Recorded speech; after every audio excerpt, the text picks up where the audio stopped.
It all started with one ridiculous mistake. Our girl literally got dragged into a novel because of some careless god.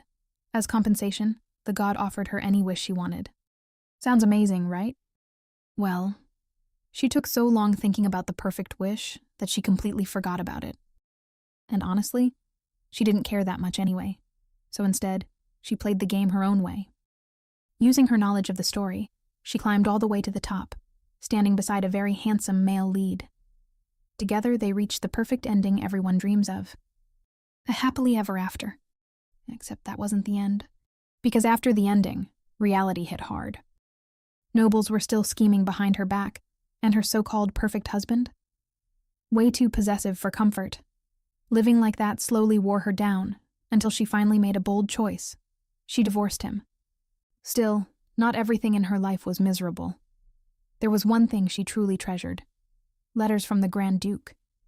Every time she read one, her chest would warm, like his sincerity was quietly reaching her through the paper.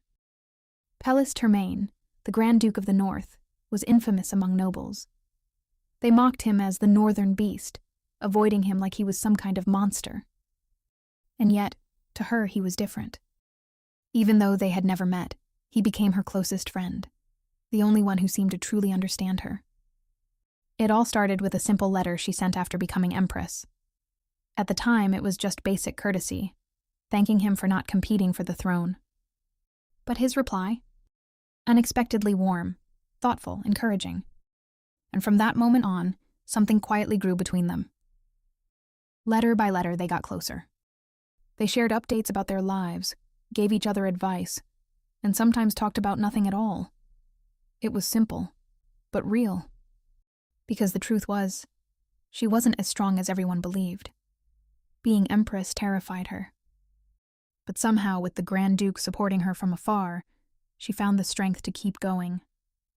Just like that, 5 years passed. Eventually, she decided it was time to finally meet him. But the Grand Duke refused. He was distantly related to the emperor she had overthrown, and even if they weren't close, rumors would spread the moment they were seen together. She didn't care about rumors. But him? Stubborn to the core. And honestly, that just made her more curious. To her, this was a fantasy romance story. A man with elegant handwriting and such a kind personality. There was no way he wasn't handsome. So she wondered, just once, couldn't they meet? At one point, she even considered using her authority to summon him. But as she started writing that order, she paused, then crushed the letter in her hand. Forcing him would only ruin what they had. So instead, she wrote something sincere, saying that maybe one day, when politics no longer mattered, she hoped they could meet, simply as friends. After sending it, she could only stare out the window. Because here she was, an empress who couldn't even meet the one person she cared about most. For a brief moment, she even thought about abandoning the throne altogether. But if she stepped down, the empire would fall apart.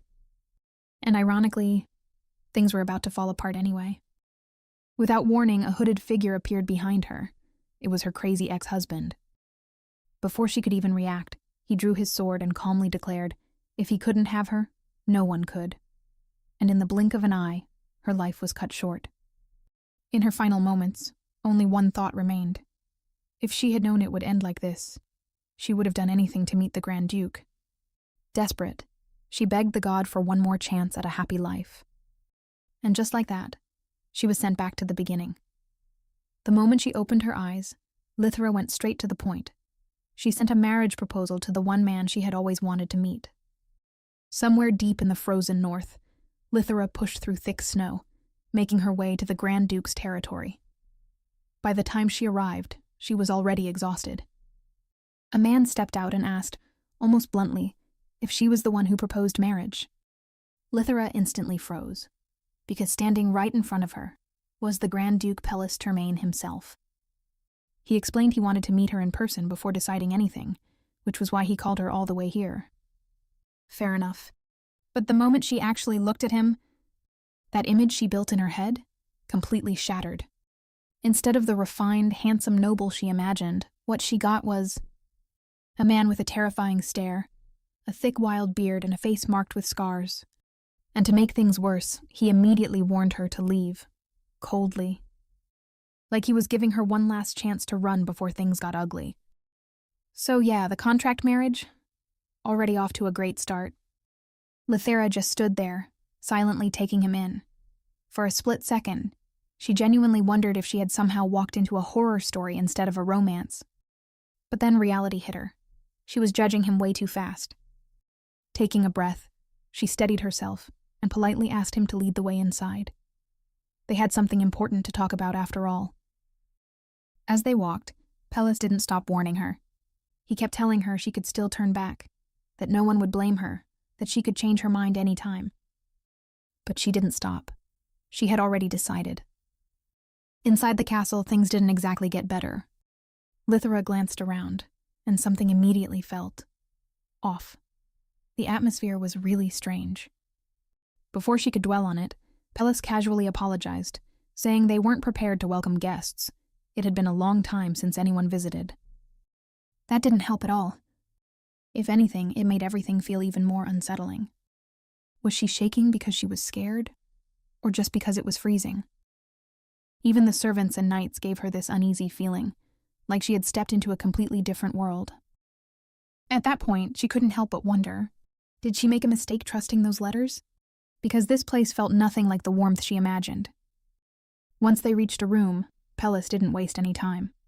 He went straight to the point and asked why she proposed to him. Of course, she couldn't tell him the truth. So instead, she made something up, saying she wanted to experience life in the north. A reasonable excuse, but deep down, her real reasons were much simpler. She came here because she wanted to meet him. More importantly, she just wanted to get as far away from the imperial palace as possible. In the original story, everything revolved around it. Power struggles, corruption, endless schemes. It was the kind of place that slowly eats people alive. As Lithera calmly sipped her tea, she came to one very firm decision. She was never going back there. Especially not while that insane crown prince was still around. Just thinking about him was enough to make her stomach turn. In her previous life, she had actually become empress thanks to him.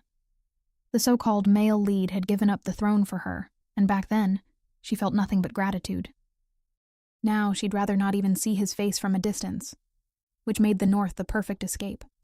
The imperial palace barely paid attention to that region. It was practically a different country.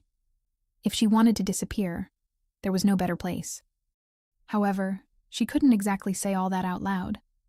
Telling someone she knew the future would probably get her labeled a witch and burned alive. So instead, she carefully explained things to Pellis, keeping it simple. She wanted to stay as far away from the palace as possible. The less they knew about her, the safer she'd be. And that marriage was her best protection. After hearing her out, Pellis didn't look convinced.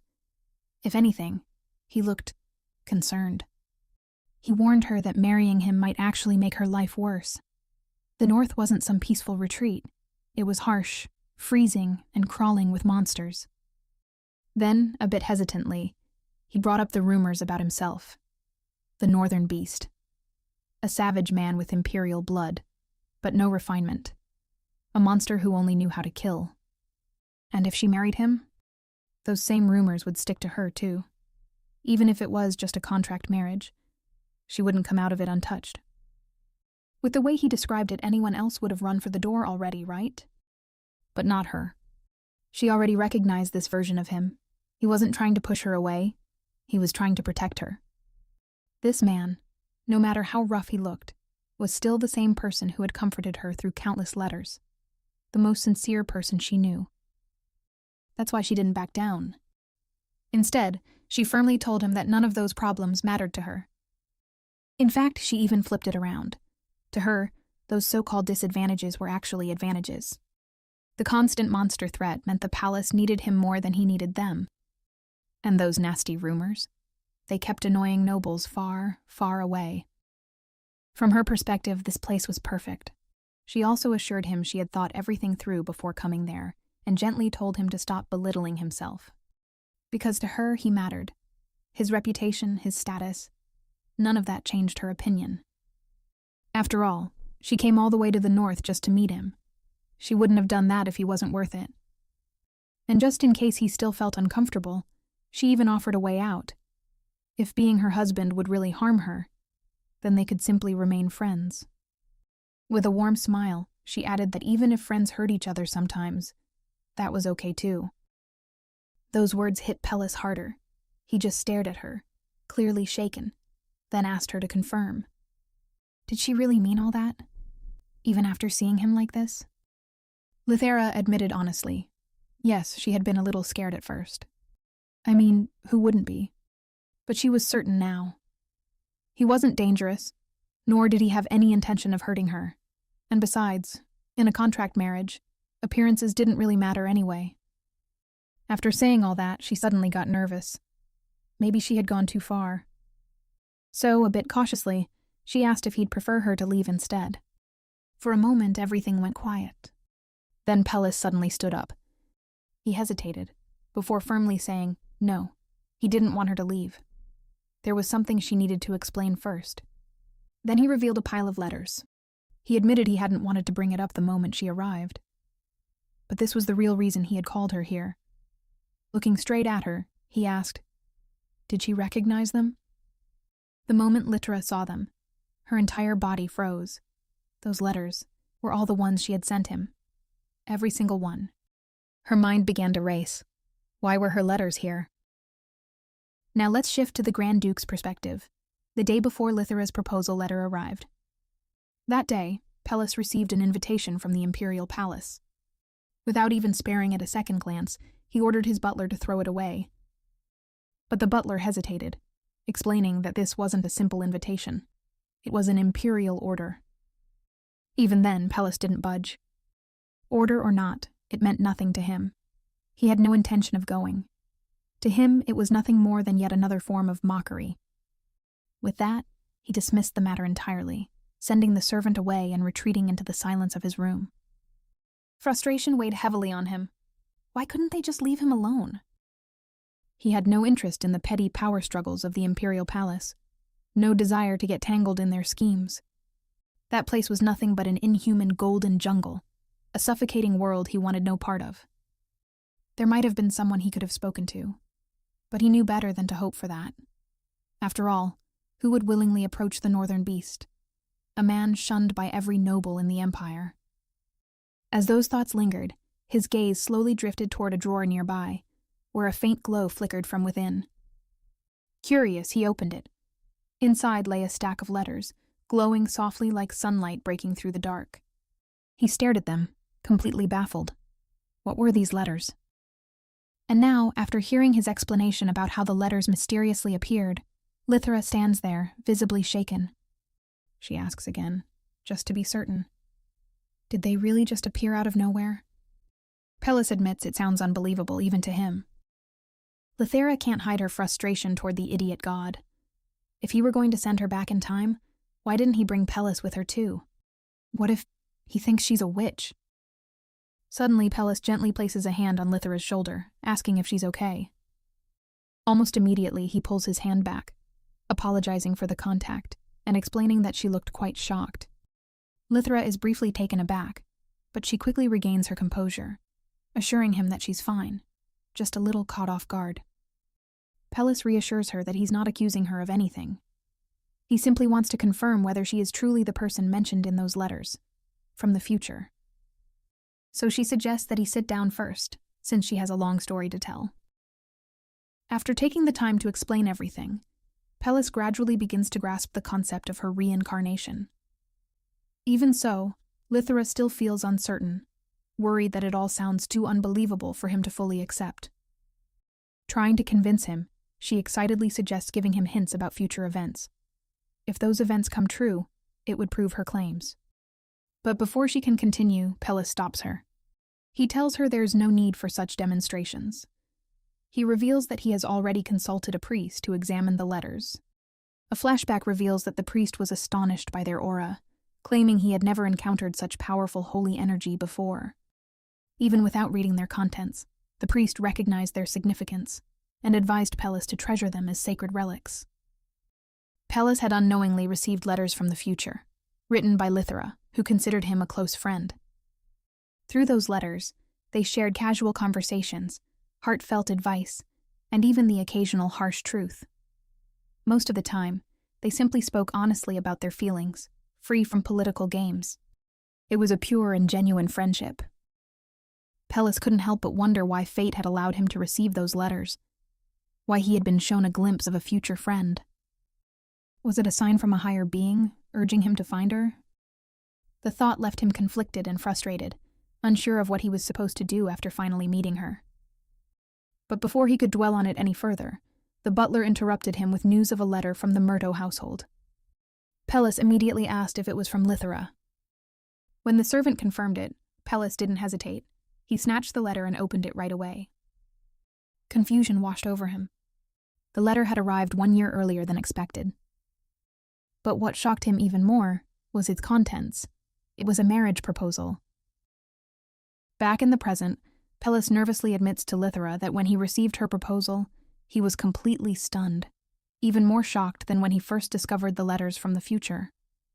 He awkwardly confesses that no one had ever offered him a political marriage before.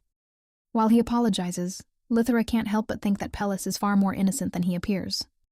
Pellis, however, reasons that since Lithera has seen the future, she should be able to make a rational decision about what's best for herself. Originally, he had planned to return the letters, accept whatever judgment she might have for him, and then forget everything. But now, he has changed his mind. Stepping closer to Lithera, he tells her that if she truly believes she won't regret it, then he would gladly accept her proposal. In her final letter from the previous timeline, Lithera had wished that they could meet as friends. Since she was sent back in time immediately after that, it means the other Pellis must have received her last letter, along with news of her death.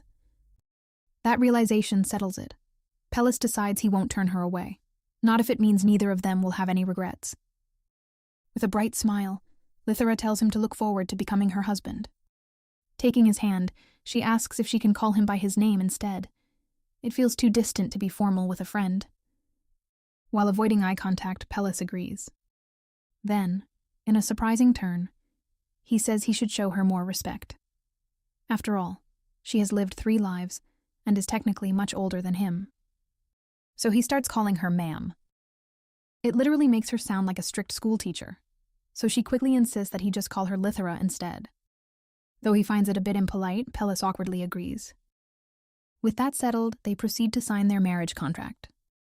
Pellis wonders if they can skip the wedding ceremony altogether, but Lithera reassures him that it's perfectly fine. After all, their marriage exists only on paper, and it would be even more awkward if he eventually found someone he truly loved and they had to divorce.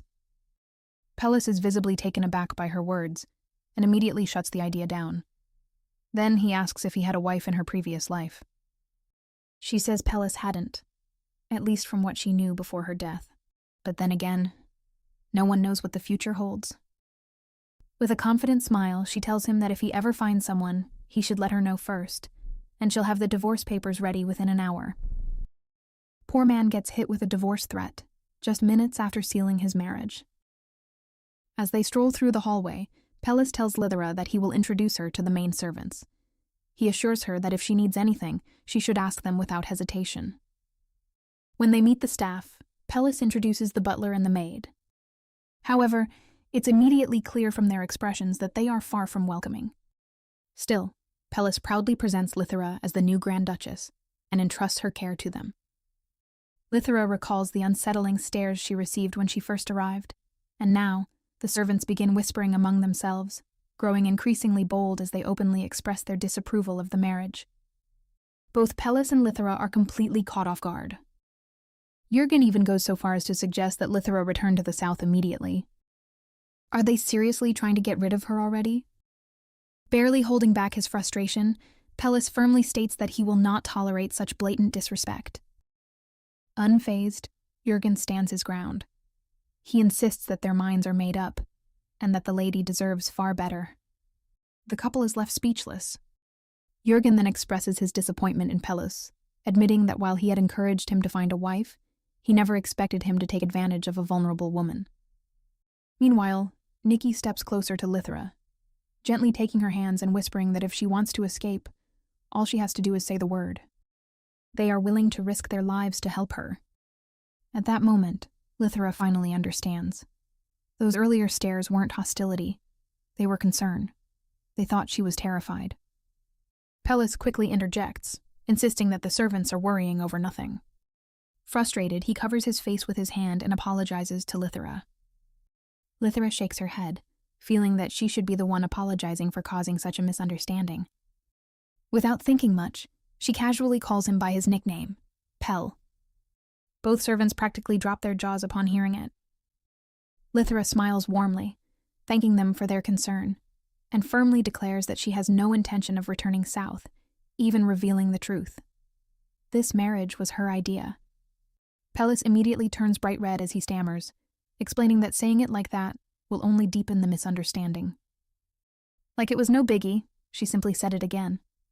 Now Lithera appears utterly smitten, bold enough to propose to a man who had never received a single offer before. Embarrassed, the servants quickly apologize for their earlier objections. Even Pellis tries to correct their assumptions, but the two are already convinced. Seeing what they believe to be genuine affection, they sincerely wish the couple a lifetime of happiness together. As night settles in, Pellis brings up what's been bothering him. Those servants are definitely getting the wrong idea about their relationship, and it might get worse. But Lithera just brushes it off like it's nothing. If anything, she finds it a little sweet.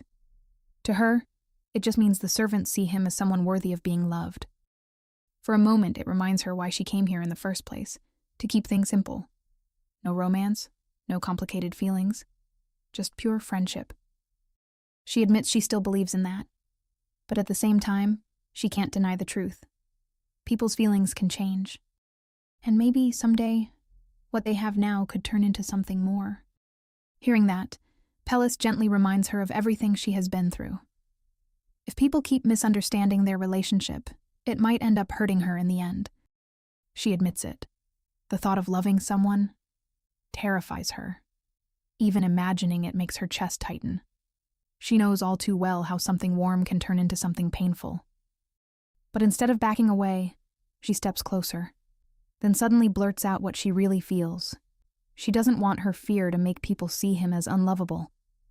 She doesn't want anyone to misunderstand who he is, because to her, he's someone precious, a friend she truly values. That's when Pellis drops to one knee, gently takes her hands, and looks straight at her.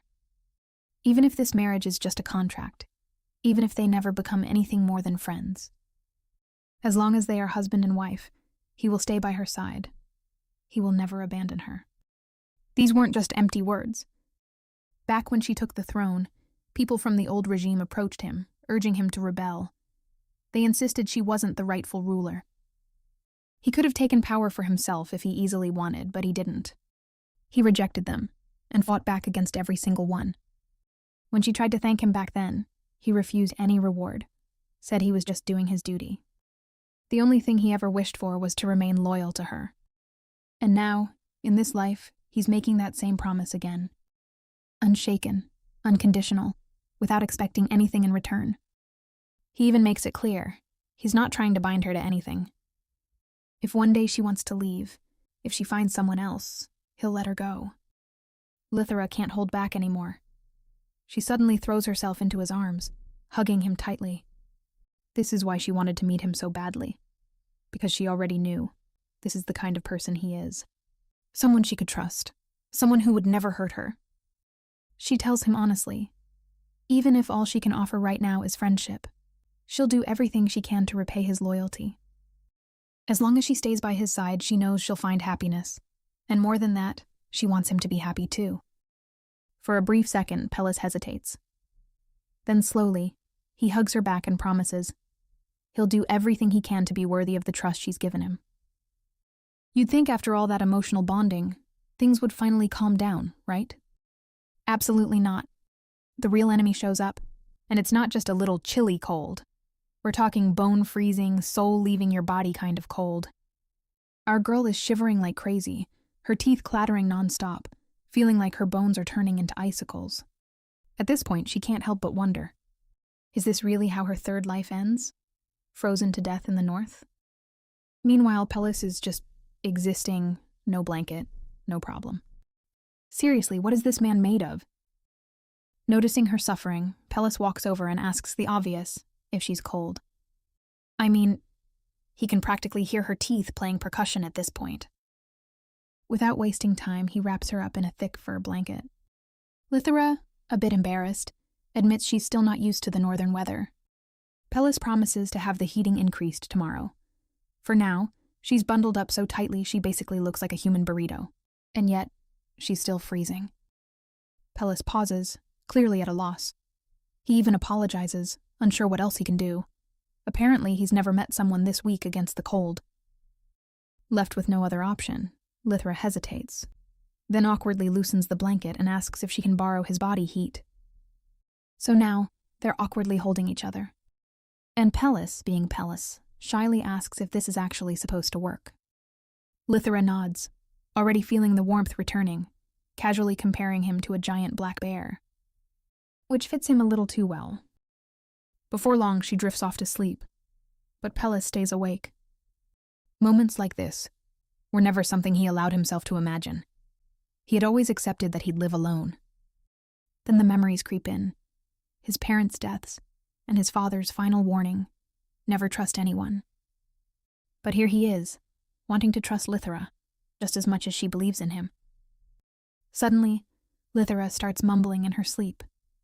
Her voice trembles as she speaks of her fear of dying, her teeth grinding harshly. Pellis can't help but wonder if she's reliving that moment. Her encounter with the Crown Prince Everett, the man who once ruined her life, the very person she called the male lead of that world.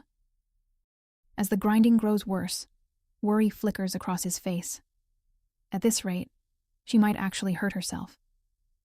So, carefully, he reaches out, gently opening her mouth and placing his finger between her teeth to stop the grinding. Even if it means doing this every night. As long as she can sleep peacefully, it's worth it. Morning comes, and the first thing Lithera feels is guilt. She immediately apologizes, worried she kept him awake all night. Pellis says it's nothing because he's used to it. In fact, he literally slept through a month of monster growls. Meanwhile, I can't even nap through a single mosquito. What kind of man did she just marry? Still worried, she suggests that next time he at least use a towel instead of his hand. Pellis shrugs it off, casually comparing it to a monster bite. Totally normal, right?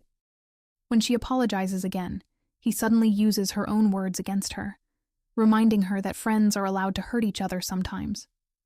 Lithera immediately argues back. That doesn't mean she can just take advantage of him. Half joking, she even asks what he'd do if she demanded all his money. And somehow, Pellis takes it seriously. He says it might not be a bad idea, since she's clearly better at managing money than him. Now she's completely speechless. Before she can recover, he leans in even closer and adds, if she wants, he'd even give her his title. Grabbing his collar, Lithera starts shaking him in panic, telling him to stop being such a pushover. And right at that exact moment, the door opens. Jürgen steps in, announcing breakfast, then immediately freezes. Because what he sees is Lithera on top of Pellis gripping his collar, the two of them way too close for this to look even remotely normal. Is he interrupting something? Without saying a single word, he quickly backs out and shuts the door. There's absolutely no way to explain it. Outside, Jürgen returns looking completely flustered. As for Nikki? Oh, she takes one look at him and immediately understands. With a knowing expression, she casually suggests they serve breakfast a little later. During breakfast, Lithera asks Pellis if she can borrow his office for a bit. Says she has some work to do. Naturally, he asks what kind. And she just goes, she's trying to earn extra money. Soon, she's sitting in his office with a pile of documents, ready to put her future knowledge to good use. Weirdly enough, just being there feels comforting. For a brief moment, she even drifts off, remembering the letters he used to send her. Yeah, not exactly the time to get sentimental. So she snaps out of it and gets to work, flipping through papers until, finally, she finds what she's been looking for. Without wasting a second, she asks for Pellis. The butler leads her straight to the armory, mentioning that this is where Pellis usually is around this time, checking equipment and all that. Totally normal. What's not normal is what she walks into. The moment Lithera steps inside, she freezes. There he is, shirtless, just standing there like it's completely normal, muscles and battle scars on full display, as he casually turns and asks if she needs something. Lithera's brain just stops working. Noticing her reaction, Pellis immediately apologizes, clearly thinking he did something wrong. Flustered, she quickly tries to explain that she just wasn't expecting that while handing him the document. As he looks it over, she explains that she meant to give it earlier, but things got busy and she forgot. Noticing the butler still nearby, she leans in slightly and lowers her voice. She reminds him of something he once mentioned in his letters, a piece of land he had wanted but failed to acquire. It was such a small detail, but it stuck with her, because he rarely talked about what he wanted. So after coming back in time, she made sure to get it first. Pellis studies the document, confused. To him, it just looks like some random mountain. He asks if there's actually something special about it. She casually drops the answer like it's nothing. Oh, just a few diamonds. At that, Pellis practically begs her to take it back, insisting she keep it. But Lithera refuses, telling him to accept it as her dowry. Now he's panicking. He argues that the land was originally meant for her, not him. She doesn't budge. Instead, she gives him a look and asks if he's really going to reject her gift after everything she did to get it. Of course he loses. Pellis finally gives in. But now there's a new problem. His brain is already working overtime, trying to figure out how on earth he's supposed to repay something like this. As for the butler, well, let's just say he's basically wallpaper while these two have their whole moment going on. Anyway, while Lithera is peacefully settling into her new life, Pellis is out there absolutely butchering monsters with a terrible mood. He's cutting through an entire horde like it personally offended him. But honestly, the real problem isn't the monsters. Or more specifically, he still hasn't figured out how to repay his wife. He did try asking her what she wanted, but every time she just brushed it off like it was nothing. He couldn't even give her small gifts either, because she keeps buying things for herself before he even gets the chance. At this point, he feels like a raccoon trying to wash cotton candy, and just watching it disappear. All he wants is to show his gratitude, but she keeps insisting he's already done enough, for her, even in a past life. Back then, he constantly sent her gifts along with his letters. He even went as far as preparing land and building a private vacation home just for her, and he never let her repay him. Now the situation has completely flipped. Just as Pellis is about to say something to express how he feels, a knight rushes forward, urgently reporting a swarm of monsters. Snapping back to reality, he prepares for battle. Even as he fights, his thoughts remain on Lithera. She keeps saying that being with him is enough, but he just can't accept that. It leaves him restless. Determined, he tells himself that the faster they finish this, the sooner he can return. Just then, a massive monster lunges at him from behind. Pellis dodges instantly, something that surprises the other knights, because charging head-on is usually his thing. Then, as if struck by inspiration, he suddenly asks, "Would this monster's fur look good in pink?" The knights pause for a second, then immediately catch on. Their faces light up. With matching grins, they agree. It'd look perfect. A rare spark of enthusiasm lights up his face as he declares they'll finish this quickly. Seconds later, all that can be heard are the unlucky monster's cries echoing in the background.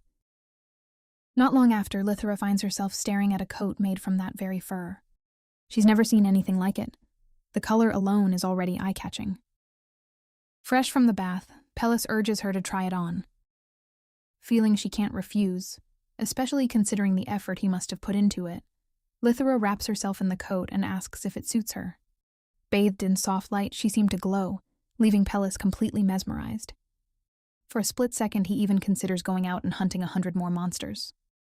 Lithera stops him immediately, laughing and telling him one is more than enough. As she looks at him, she suddenly notices just how unexpectedly cute his expression is. Smiling, she gently pats his head and tells him she'll treasure the gift, especially knowing how hard it must have been to protect the fur while fighting. That simple gesture makes he blush, and somehow, it only makes him want to give her even more. Days later, while Nikki is brushing Lithera's hair, Nikki casually mentions how much Pellis has changed since Lithera arrived, and how the entire staff is grateful for it. Naturally, Lithera gets curious. What was he like before? Nikki explains that it's not like he was cruel, but there were things that shaped him. House Termaine, despite being part of the imperial family, had been sent to the north, basically exiled to deal with monsters. Every move they made was watched. Eventually, the imperial court decided to eliminate them, leaving only the young Pellis alive. Somehow that child survived, reclaimed his position, and became the current Grand Duke. But the experience changed him. He became withdrawn, short-tempered. That's how he earned the name Northern Beast. Lithera listens carefully, then tilts her head. That doesn't sound like the Pellis she knows at all. If anything, he's quite the gentleman. Nikki just laughs. Of course he is, just not for anyone else, only her. Apparently, when other nobles visit, Pellis is so intimidating that some of them literally faint on the spot. And yes, that's not an exaggeration. Nikki admits she's personally carried out at least 5 unconscious nobles herself. Which is exactly why the staff expected the same thing when Lithera first arrived. Thankfully, they were very wrong. Then Nikki's tone softens. She gently asks Lithera to take good care of him. To the people of the North, Pellis isn't just their lord. He's someone they deeply cherish. More than anything, they want to see him finally live a happy life. After all, it's much nicer working for a happy master than a grumpy one. While strolling down the hallway alone, Lithera's thoughts begin to drift. In both her past life and her current one, Pellis has always showered her with warmth. She had assumed that was simply who he was. But now it hits her she actually knows very little about him.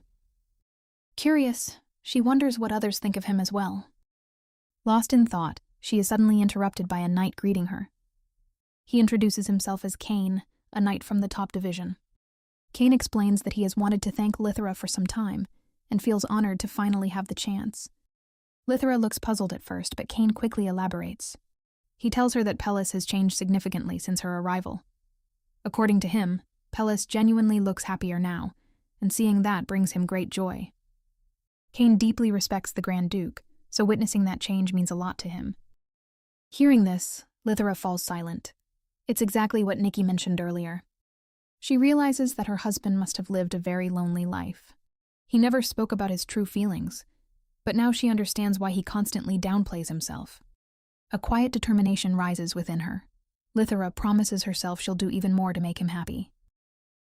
As Lithera and Kane continue chatting, Pellis spots them from afar. He's just about to call out to her, but stops. Seeing her smile so brightly while talking to someone else, a wave of sadness washes over him.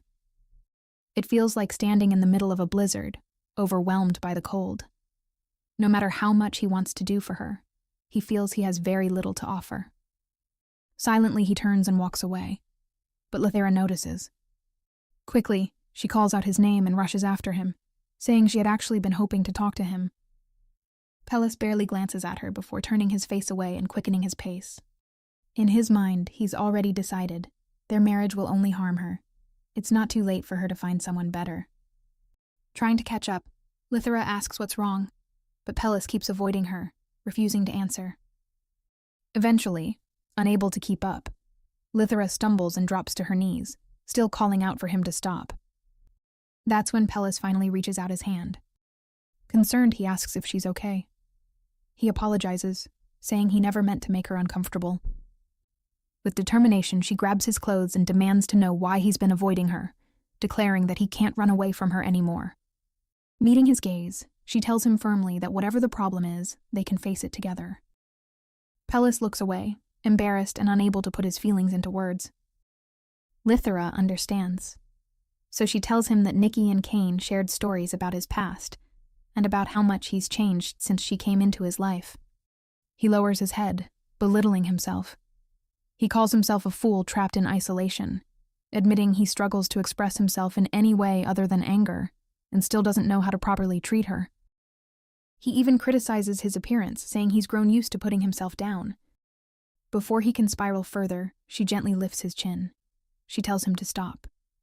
Then she cups his face and leans closer. Pellis blushes in confusion, probably thinking something more, only for her to suddenly headbutt him.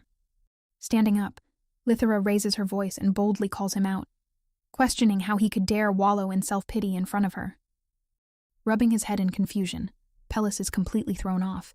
He has no idea how things escalated like this. She keeps going and says she's tired of hearing him put himself down, pointing out that she's not some perfect prize either. After all, she has already lived 2 lives, and both ended badly. On top of that, she's technically much older than him. Trying to level the playing field, she jokes that she has no shame in marrying someone younger. Then her tone softens. She tells him that the people around him clearly care about him deeply, and that alone proves he's a good man. Extending her hand, she asks him to stop clinging to his past, because it doesn't change how she sees him. With a bright, reassuring smile, Lithera urges him to take her hand, teasingly asking if he plans to stay on the floor all day. As those words sink in, a small spark of hope flickers inside him. Hand in hand, they begin to walk together. Pellis finds himself unable to resist the warmth in the way Lithera treats him. Meanwhile, she starts internally panicking. She realizes that Pellis is beginning to grow attached to her, and she can't help but think it's her fault. She had unknowingly stepped into the classic role of saving a lonely, brooding man. Looking at him, she thinks how easily he's swayed by just a few kind words. But deep down, she simply couldn't stand seeing her friend so miserable. Part of her considers taking responsibility for him, but her past trauma still lingers, holding her back. As she struggles to figure out what's best for both of them, Pellis suddenly speaks. Opening a door for her, he gently tells her that she doesn't have to worry. If his feelings ever make her uncomfortable, she can pretend not to notice. He doesn't want to become a burden. Lithera is stunned. How can he understand her so well? Half joking, she asks if he can read her mind. As they step outside, Pellis tells her that she has already done more than enough for him, far more than he could ever ask for. Lithera admits that it might be frustrating for him. Even though she finds him incredibly precious, she's still too entangled in her past wounds to fully express herself. She even feels like a hypocrite after everything she said earlier. Pellis reassures her. He tells her he doesn't find her frustrating or foolish at all. Holding her hands firmly, he looks straight into her eyes and tells her not to exhaust herself worrying about everything. Right now, he's already happier than he ever thought he could be, and he doesn't want to be the reason she has any regrets. Lithera looks away, feeling guilty, and takes a small step back to create some distance. She quietly admits that even though she promised to stay by his side, she tends to act on her own terms. Just as the mood turns serious, her foot suddenly gets stuck in the snow. That was such an embarrassing moment. Instead of laughing, he suddenly lifts her to help her out. Caught off guard, she becomes even more flustered, and quickly asks him to put her down. Concerned, he points out that with this much snow, she might get stuck again, and suggests they head back inside. Back in their cozy room, the fireplace is already roaring. Pellis helps Lithera remove her boots and prepares hot water to warm her up. Gently, he places her foot into the basin. She quickly insists she can manage on her own, but knowing how poorly she handles the cold, Pellis softly asks her to let him take care of it. To her, it's just a bit of snow, nothing serious. She thinks he's being overly protective. As he rolls up his sleeves, flexing his muscular arms, Lithera can't help but stare in awe. Telling her to relax, he begins massaging her foot. His gentle touch eases the tension, warmth slowly spreading through her body. As she watches his hands, she notices the rough calluses covering them. Pellis asks if they bother her. Of course they don't. She knows he must have lived a much harsher life than she ever did. Comparing his hands to her own, soft, unscarred, and flawless, she feels that all her complaints about her life must sound trivial to him. Pellis tells her that not all wounds are visible on the outside. He adds that he admires her for continuing to live, even after experiencing death twice, something even the strongest warriors would struggle with. After drying her feet with a towel, he gently advises her not to compare herself to others. Lithera is deeply touched by his words, and finds herself unable to respond. Noticing her silence, Pellis hesitantly asks if he said something wrong, but Lithera shakes her head. She tells him she actually feels comforted. She never expected someone to understand her so well. Yes, she has suffered a lot, but she's still here, and she should be proud of that. Reaching out, she gently cups his face and asks him to be patient with her, promising that she will overcome her struggles someday. Then she softly places a kiss on his forehead. She smiles, believing that one day she'll be able to fully return his feelings. Noticing his stunned expression, she playfully teases him, confidently saying that she thinks they could make a great couple. Blushing, Pellis promises that he'll do his best to be a good husband. Meanwhile, news of the northern beast taking a wife spreads like wildfire among the nobles. They gossip endlessly about Lithera, labeling her an oddity for never making her debut in high society despite being in her 20s. Some even mockingly call them the perfect match, pairing the northern beast with what they call his southern counterpart. Truly, the rumors are working overtime. When Baron Luther Murto, Lithera's father, hears these rumors, he is furious. He refuses to believe that his daughter would marry such a man. Driven by anger and concern, he decides to travel north and bring her back himself, clearly skipping the "let's calm down" first option. Her mother, Maureen Murto, suggests sending a letter instead, but the Baron refuses. He doesn't care about rumors. He only cares about his daughter's safety. Maureen tries to reassure him, saying the rumors about the Grand Duke are likely exaggerated. But the Baron remembers what he personally witnessed at a palace banquet, when the Grand Duke caused chaos and terrified everyone present. No one ever spoke of that night again, which honestly says everything. Maureen questions why he was never punished, only to recall that the Emperor had actually found the whole incident amusing. Since then, the Grand Duke has remained in the north. Still, the Baron cannot understand why Lithera would marry such a man. In his mind, she might be in danger. Maureen even starts imagining rescuing her daughter like a princess trapped by a villain, her imagination clearly running a full drama series. Fast forward to when the two arrive at the Grand Duke's estate. Holding her husband's hand, Lithera is completely caught off guard when she sees her parents. Ever the gentleman, Pellis apologizes for the lack of preparation and politely assures them they may request anything they need. Both of Lithera's parents can't believe what they are seeing. Their daughter looks perfectly fine. And Pellis, the so-called northern beast, is calm and composed, even treating her like a princess. So where exactly is the beast? Once inside, Pellis politely asks for the reason for their visit. Maureen answers bluntly. They were worried about their daughter. The Baron looks uneasy at her directness. Confused, Lithera asks what they mean.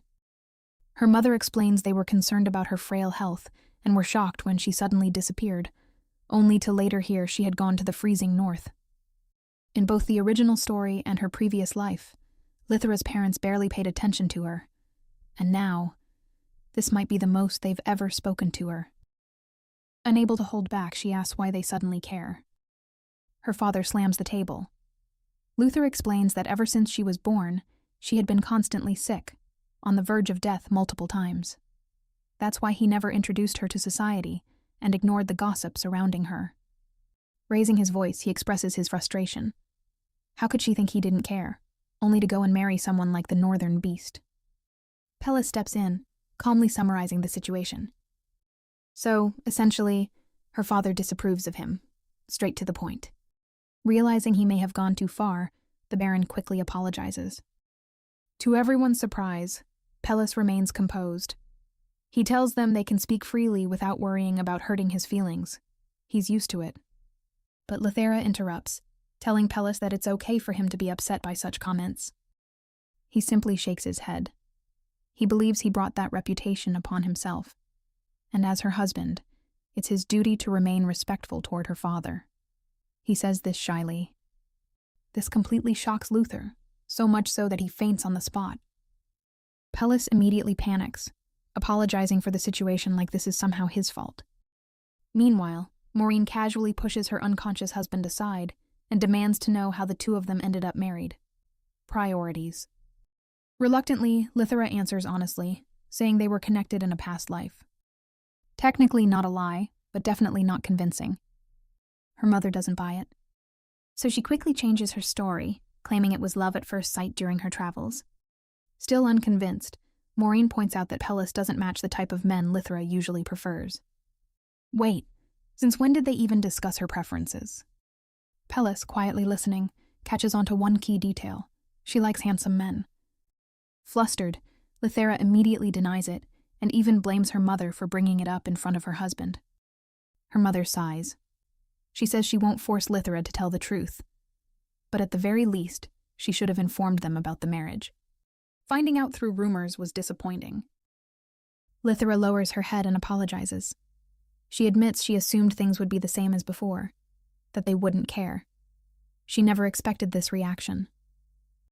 While sipping her tea, Maureen tells her there's no need to apologize. In fact, they were at fault for never expressing their feelings properly. More than anything, she's simply relieved to see her daughter living well in the north. Smiling brightly, Lithera holds her husband's hand and says she feels truly comfortable here, all thanks to him. Seeing this, her mother finally relaxes. To her, they look like a genuinely happy couple. Glancing at her still unconscious and honestly overdramatic husband, she then asks if they can stay for a few days. Pellis warmly agrees. They are welcome to stay as long as they like.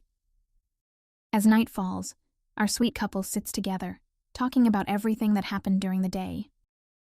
Lithera admits she was surprised by her parents' sudden visit, and apologizes for putting Pellis in such an awkward situation. Pellis smiles and brushes it off, saying it's no big deal. After all, he knew he would have to meet his in-laws eventually. Curious, he asks about something her father mentioned earlier, about how she almost died as a child. She explains that when she reincarnated, it consumed the wish she had been granted before. The protective blessing that once kept her safe nearly disappeared, leaving her fragile body to endure everything on its own. She pauses, then admits she never expected that to make her parents worry about her even more. Pellis looks troubled, but Lithera quickly reassures him that she's fine now. Still, he quietly says it couldn't have been easy for her. Lithera shakes her head and insists it wasn't as bad as he thinks. She managed to endure it, because she kept thinking about the letters they once shared. With a bright smile, she tells him that he was the reason she was able to get through it. A little shyly, she adds that if it weren't for her lingering trauma, she might have properly proposed to him, instead of settling for a contract marriage. That makes Pellis blush instantly. Leaning closer, he softly tells her that he wants to continue being someone she can rely on, someone who supports her even more. As they relax together on the bed, they begin discussing how to change her father's opinion of Pellis. Resting her head on his lap, Lithera suddenly suggests an idea. They should show everyone how well they get along. In other words, they should go on a date. Pellis looks doubtful, unsure if it will really work, but Lithera insists it's worth trying. So in the end, he agrees. Not long after, they notice the Baron secretly following them. Instead of avoiding Pellis, his father-in-law is sticking close, which he takes as a good sign. Meanwhile, the Baron is convinced he's in full stealth mode. He refuses to believe Pellis's gentle behavior is real, convinced it's all an act. He follows them in the least subtle way possible, basically tailing them like a lost NPC. And yet, he still finds nothing suspicious. Maureen, watching this unfold, tells him to stop immediately. However, convinced he hasn't been noticed, he whispers for her to stay quiet, claiming she's ruining his cover. Of course, Pellis hears everything. He just chooses peace. Even as Maureen reassures him, the Baron remains convinced something shady is going on. So she gives up and joins the happy couple instead. They chat casually, while the Baron continues spiraling in the background. Looking around, he spots the butler and Nikki whispering later. He overhears words like orders and keep it hidden, and suddenly, in his mind, this turns into a full conspiracy. Determined, he follows them and hides behind a curtain. The butler reports to Pellis that everything is ready. Instead of answering, Pellis suddenly glances at the curtain, muttering about the spy watching them. The Baron's heart starts pounding as he realizes he's been caught, the curtain slowly being pulled aside. Pellis just sighs, disappointed the secret came out like this, and that the Baron really had to find out this way. Closing his eyes, Luther braces for absolute disaster, only to open them and find a beautifully prepared banquet hall instead. He really scared himself for nothing. Pellis awkwardly explains he prepared it as a surprise dinner for Lithera's parents. He even scolds the staff, like this whole thing wasn't just exposed. At that, Nikki quickly reveals the truth. They intentionally led the Baron there, hoping to clear up his misunderstandings, since Pellis had been troubled by his constant spying. Realizing what just happened, the Baron stands there in stunned silence. He had completely misjudged everything. After a moment, he asks why Pellis didn't get angry, even after being doubted and followed like that. He even wonders if Pellis looked down on him for being just a Baron. Pellis immediately denies it. Instead, he says he understands the suspicion, and that it actually warms his heart to know Lithera's parents care so much about her. That hits harder than expected. For the first time, the Baron believes him. Sitting down, he admits his daughter never got to experience high society due to her frail health. She spent most of her life isolated. Then he makes a request. Pellis should host a grand banquet for her. Pellis agrees without hesitation. But wait, the Baron isn't done yet. He suddenly stands up and demands one more thing. Pellis needs to fix his scruffy appearance. At this point, he's basically Lithera 2.0, just as good at nagging. A few minutes later, Lithera receives news about the banquet, and she's taken aback. Because her husband never mentioned any of this, Nikki reveals that Pellis told them to keep it a secret to make it a surprise. And somehow, they actually succeeded. With Nikki's help, Lithera gets dressed up beautifully, though she can't help but worry since it's been decades since she last dressed like this. In a rush to reach the hall, she runs into Pellis halfway and freezes. He's wearing a matching outfit, his hair neatly tied, and even his beard is properly groomed. Wait, who is this attractive man? Pellis explains he was on his way to pick her up, but had to change first. Then he starts doubting himself, wondering if the look even suits him, and worrying he might embarrass her. Meanwhile, Lithera is just standing there, completely captivated, unable to take her eyes off him. He just upgraded to main character visuals. She quickly reassures him, saying he looks incredibly charming, almost like a model. Relieved, Pellis teases her, joking that he's the pretty one now, repeating it just enough to make her flustered. As they step into the banquet hall, Lithera's parents and the northern folks greet them warmly, clearly happy to see them. Lithera, however, is stunned by the number of guests. She thought this was just a family dinner, not a full event. Pellis explains that since it's been a while since they held a banquet, he invited the servants and knights too, because why not go all out? He adds that since they never had a wedding, he wanted to make this grand to show how much he treasures her. When he nervously wonders if he went too far, Lithera reassures him, and casually says she might need to teach him how to be more selfish. Extending her hand, she suggests they dance. Pellis takes her hand, but pauses, hesitating to kiss it. She notices and gently reassures him to act normally. After all, she trusts him completely. With a soft kiss on her hand, he asks her to dance again, and Lithera happily agrees. Thinking back to when they first met, she never imagined things would turn out like this. And now, they actually look like a real couple. Meanwhile, the Baron watches his daughter dancing happily, and immediately gets emotional. Yes, he's tearing up. He never thought he'd see this day. And he's not alone. Kane and the butler are also tearing up, watching their master finally look genuinely happy. At this point, it's basically a group crying session. Noticing all this, Maureen calmly agrees. It truly is wonderful to see the two of them so happy together. After the banquet, the couple finally get some quiet time together, still lingering in the success of the night. Lithera looks genuinely happy, and even her parents returned home satisfied. She mentions wanting more days like that, adding that she especially liked seeing him dressed up. As she looks at him, she suddenly grabs his face and turns it from side to side, studying him closely. Pellis pauses, unsure if something is wrong. But she simply smiles and calls him handsome, teasing that without the facial hair, he might look less intimidating. Curious, she asks why he chose to look that way. Pellis explains that because of his imperial blood, he has always been a target. Anything he cares about can easily be used against him. When he was younger, a monster left a scar on his face during a hunt. After that, he noticed people paid less attention to him. That's when he realized how much nobles value appearance. So instead of fixing it, he chose to lean into it. He stopped presenting himself as a proper noble, acted rough, and showed no interest in power or politics, fully embracing the image others had of him as a savage beast. Even if it meant being alone, he accepted it. Then, thinking of Lithera, he quietly suggests that maybe he should change that now. Before the thought settles, she wraps her arms around him and tells him he doesn't need to change for anyone. She understands him as he is. Gently touching his face, she tells him he doesn't have to carry everything alone anymore. This time, she will stand beside him, They'll protect the North together. No matter how he looks, he's the man she chose, the one she wants to find happiness with. Pellis turns red at her words and pulls her into a tight embrace, declaring that the North belongs to both of them now. Anyone who tries to harm her won't get away with it. Elsewhere, the nobles gather to discuss his sudden marriage. They don't see Lithera as a threat, but Pellis is different. Because of his bloodline, they must remain cautious.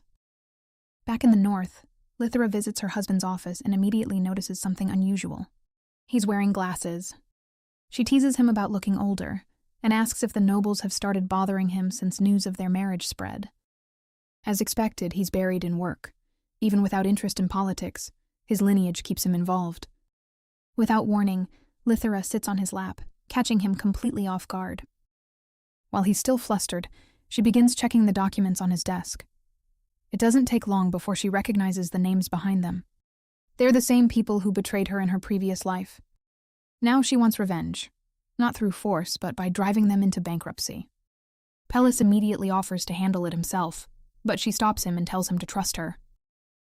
Then she notices a messy letter. He awkwardly admits it's for official use. That small detail reminded her of the past, how carefully he had written each letter, using his best handwriting and putting effort into every word for her. Realizing that, she felt a little touched. It meant she had truly mattered to him. And naturally, it made her wonder if she could have those letters again. At the same time, Pellis asks something he's been curious about. How did they even manage to exchange letters before, especially with her overly possessive ex-husband around? Turns out the crown prince was just too arrogant. He never saw Pellis as a threat, and assumed Lithera only pitied him. Remembering that makes her mutter complaints like a tiny hurricane, clearly furious on his behalf, and Pellis, well, he is secretly touched. Who knew someone could be this adorably angry for him? Their conversation is interrupted by the arrival of a priest, sent to check on Lithera's past illness. After examining her, he says there's no serious issue. However, he advises that she and Pellis should stay close to each other. Being near him will help restore her divine power. It could be because she had been thinking carefully before making her wish. After all, her only regret was never meeting him. Anyway, from then on, they begin spending more time together, handling work and exploring the Grand Duchy side by side. Pellis remains alert at all times, always carrying his sword in case monsters appear. With confidence, he tells her he'll protect both her and their land when needed. While walking, they come across an old fountain, now frozen from the cold. It used to be a place where people made wishes. Pellis asks if she wants to make one. What Lithera truly wishes for is simple: a peaceful life, and to live without regrets. Pellis makes his own wish quietly, for her to live happily, without regrets. Hearing that, she hides her face in his cape, flustered, and tells him to make a wish for himself instead. Gathering her courage, she realizes it's time to admit that she has fallen in love with him. Even if she can't express it with words, there are other ways to make it clear. She leans in, ready to finally show him how she feels, only for monsters to appear at that exact moment.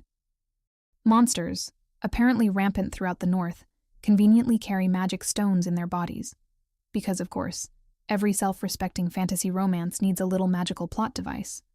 But seriously, what kind of plot twist is this, randomly barging in right as the confession moment is about to happen? Pellis clicks his tongue, clearly annoyed by the interruption. Lithera quickly asks where she should hide, but he decides the safest place is right beside him. Without effort, he lifts her in one arm and leaps straight into battle. Watching him fight up close, she finally understands. He truly is the strongest swordsman in the Empire. He cuts down monsters with ease, his movements precise and controlled. At the same time, he shields her with his cape, making sure no blood reaches her. Even when she worries about the sudden attack from huge monster behind, he simply treats it as child's play. When the fight ends, they land safely, and she remains completely unharmed. She feels grateful and accepts that there's nothing she can do but let him protect her. Still, she hates being the only one left spotless. She doesn't want to be just protected. She wants to be a partner, someone who can stand and fight alongside him. So she hugs him tightly and thanks him. Seeing her like that, Pellis groans and admits defeat. "I can never win against you," he mutters, utterly conquered by her stubborn cuteness. Meanwhile, the villagers watching are probably wondering if they accidentally signed up to be background extras in the couple's romance. Back at the castle, the two of them share a quiet moment together. Pellis brings up what she was about to say before they got interrupted. Instead of explaining, Lithera leans in and presses a soft kiss on his cheek. Then she simply tells him, that was it. That completely catches him off guard. He tries to brush it off as teasing, but before he can recover, she moves closer again. This time, their faces are only inches apart, as if they're about to lock lips. Yet in a blink, Lithera places her hand between them, blocking the kiss. Pellis quickly tries to walk away, clearly convinced he just got played again. But before he can escape, she grabs him just as fast. Flustered, she explains that she does want to express her feelings, but her past trauma still holds her back. So instead, she suggests something bold. Maybe he should be the one to initiate their first real kiss. Pellis goes very quiet, like he didn't hear anything at all. Unfortunately, Lithera doesn't let him escape that easily. She tells him clearly, she wants their relationship to move forward. She wants to be closer to him. That finally pushes him to act. After a moment of hesitation, he carefully asks her to tell him if she feels uncomfortable. Then he leans in. First, a gentle kiss on her forehead, then her cheek. And finally, their lips meet. For a brief moment, it feels as if the world stops. Even their heartbeats seem deafening. Actually, they literally just smooch for 2 seconds. Pellis pulls away almost immediately, his face completely red. He admits his heart feels like it's about to explode, and that's already more than he can handle. Lithera bursts out laughing, practically smacking the bed with each giggle. So, what happened to the scary guy from episode 1? Despite his strength in battle, he has such an unexpectedly adorable side. He then confesses it was his first kiss. That's why he reacted that way. Blushing, she admits that kissing him made her happy. She even tells him to refuse her if anything ever feels uncomfortable. Gently touching her face, Pellis reassures her that he's okay with everything. He just needs time to get used to it. Softly, he places another kiss on her. And now, both of them are far too nervous. Safe to say, neither of them gets much sleep that night. The next day rolls in with Lithera waking up like a full-on panda, dark circles and all, clearly losing a brutal war against sleep. But instead of finding Pellis beside her, she's greeted by a letter. Turns out, it's from him. Thoughtful as ever, he leaves her words instead of waking her. Now she gets to receive letters from Pellis in this life too, not just cling to memories from the past. He even writes that he hopes his letters can brighten her days. Honestly, that kind of effort? Dangerous. Anyone would fall harder. After writing a reply, Lithera calls for Nikki, who unfortunately has absolutely no idea how to deliver a letter to someone living in the same house. You can almost see the confusion spinning in her head. But the second Lithera casually mentions a bonus, Nikki's attitude flips instantly. Suddenly, she's ready to take on the mission like it's the most important job of her life. Money really does work miracles. Lithera hands her 2 letters, one for Pellis and another meant for a friend living out west. When that friend receives the letter, a man with long blue hair breaks into a wide grin, clearly amused, and maybe a little excited, by what he's reading. And for good reason. Lithera is asking him for help. Specifically, help in ruining a group of arrogant nobles financially. Not exactly a casual favor. Time skips ahead to the day that very friend arrives. The moment he sees Lithera, he doesn't hesitate, calls her his darling, and pulls her into a tight hug. Pellis, standing nearby, looks like his soul just left his body. His eyes practically leap out of their sockets. That reaction, completely justified. Lithera immediately pushes the man away, trying to fix the situation before it gets any worse, and quickly tells Pellis that whatever he's imagining is absolutely not what's going on. The overly friendly visitor is Cartha Weathers, a young but highly successful businessman from the West. In the original plot, he is one of Lithera's potential love interests. They have great chemistry when it comes to money, and he's known for being discreet, which is exactly why Lithera trusts him enough to befriend him in both her past life and this one. Meanwhile, Pellis is silently losing his patience watching Cartha cling to his wife like that, so he steps in and pulls him away. It's about as much as he can do, considering this is the same man who helped Lithera reunite with him in this life. Trying to stay polite, Pellis forces out a smile and welcomes him. A very convincing smile, if your goal is to terrify someone. Because the second Kartha sees it, he looks like he's calculating his chances of surviving the visit. Lithera quickly shifts the focus by handing Kartha the documents she and Pellis had been working on. She suggests it's better to let an expert handle things from here. Then, gently touching Pellis's face, she admits she just wants a peaceful life with him, without meddling nobles causing problems. It's a soft moment, almost too perfect, and naturally it doesn't last. Kartha jumps right in again, joking that since he can't call her darling anymore, maybe she should just make him her second instead. The expressions on Lithera and Pellis? Absolutely priceless. Pellis starts questioning his own feelings, because whatever this is, it definitely feels like jealousy. And just when things couldn't get stranger, Kartha casually adds that someone as perfect as Lithera deserves more than just one man. Unexpectedly, Pellis agrees with zero hesitation. Lithera looks like her brain just stopped working. The two men even start discussing how many admirers she could have, with Kartha suggesting at least 10. At this point, Lithera has had enough. She firmly declares that her heart has room for only one person, and that person is Pellis. No one else. That finally puts an end to that crazy conversation. After all the chaos, Kartha gets to work reviewing the documents, preparing to handle the task properly. Lithera, clearly drained, leans against Pellis as he sits beside her. From Kartha's perspective, the two of them look completely in love. But hearing that out loud stirs something uncomfortable in Lithera. Old wounds from her past life quietly resurfacing. Pellis notices the shift immediately. His expression hardens as he tells Kartha to stop making her uneasy. Things start to tense up. But before it escalates, Lithera gently reassures Pellis that she's fine. Then she calmly tells him she needs to speak with Kartha alone. Now that they're finally alone, Lithera doesn't beat around the bush. She directly asks Kartha why he's been putting her husband through all those subtle tests since the beginning. Kartha, completely at ease, explains that he simply wanted to confirm things for himself. Rumors about Pellis weren't exactly reassuring, and as Lithera's friend, he couldn't ignore them. Still, he points out that Lithera looks genuinely better now, ever since she started living there. Knowing her history, Kartha brings up her fear of love. Instead of pushing herself into a heavy confession, he suggests something simpler.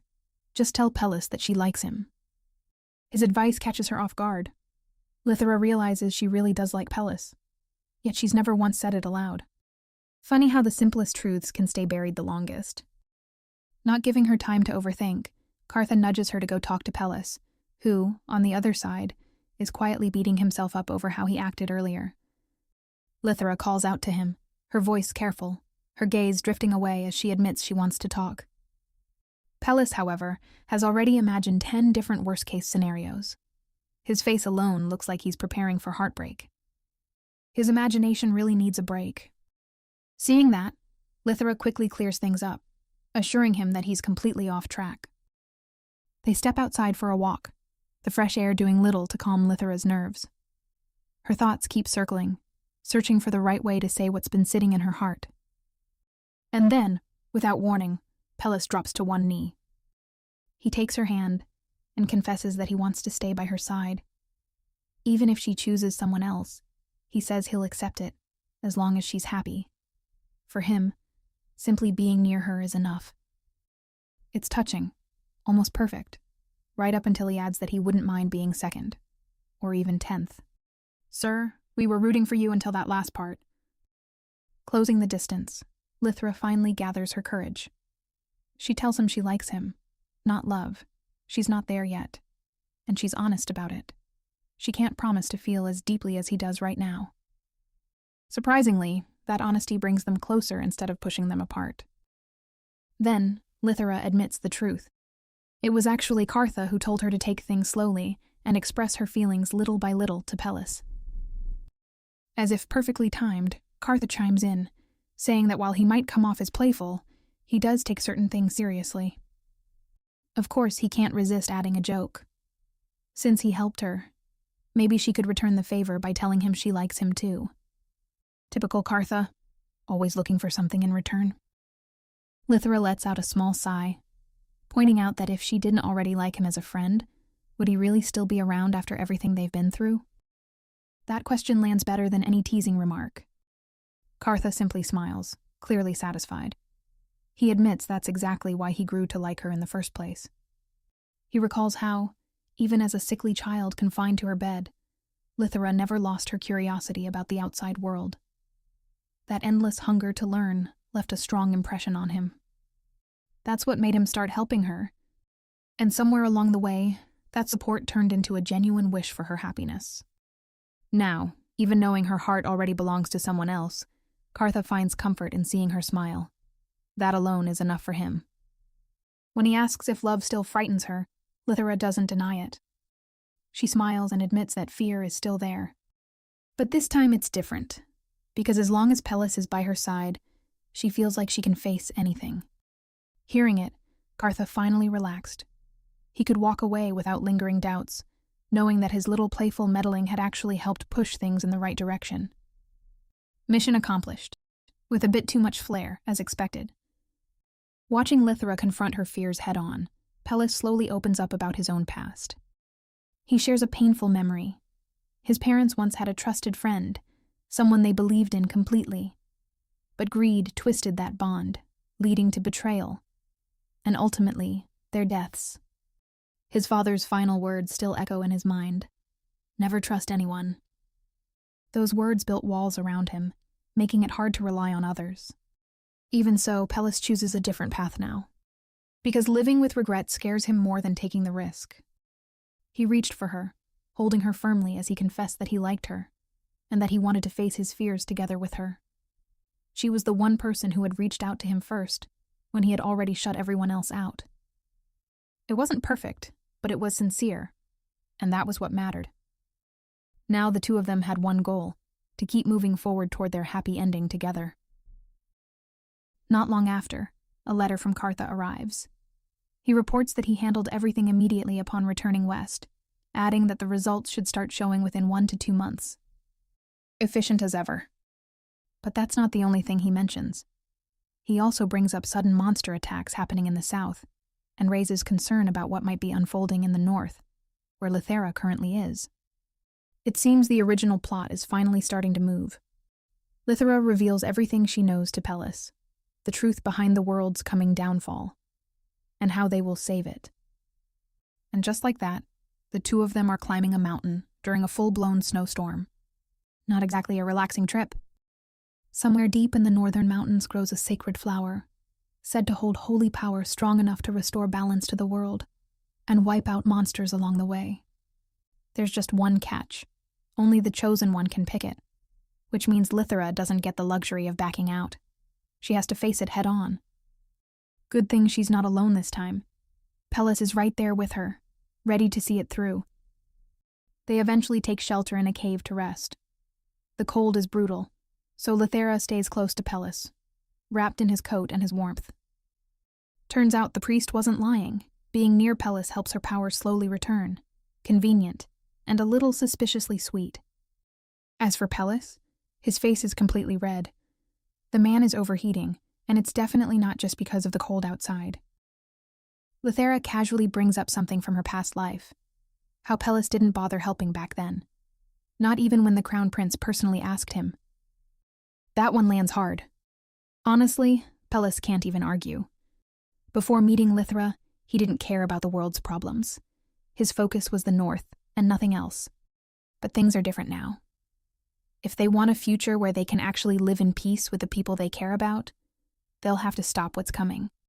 It won't be easy. In fact, it might be the hardest thing they'll ever do. Even so, they're both moving forward with the same goal now. Inside the quiet cave, with nothing but the wind howling outside, the mood between them starts shifting real fast. Come on, you already know where this is going. No need to pretend. Yep, it's kissing time. But this time, Lithera pauses. Wait a second, since when did Pellis get this good? Naturally, she narrows her eyes and teases him, asking where exactly he learned those skills. Because, sir, this is suspiciously not beginner behavior. Pellis, completely flustered, tries to escape the situation. declaring that one day he'll become mature enough that she won't be able to tease him anymore. At that, Lithera admits the truth. She teases him not just because his reactions are adorable, but also because it helps calm her nerves.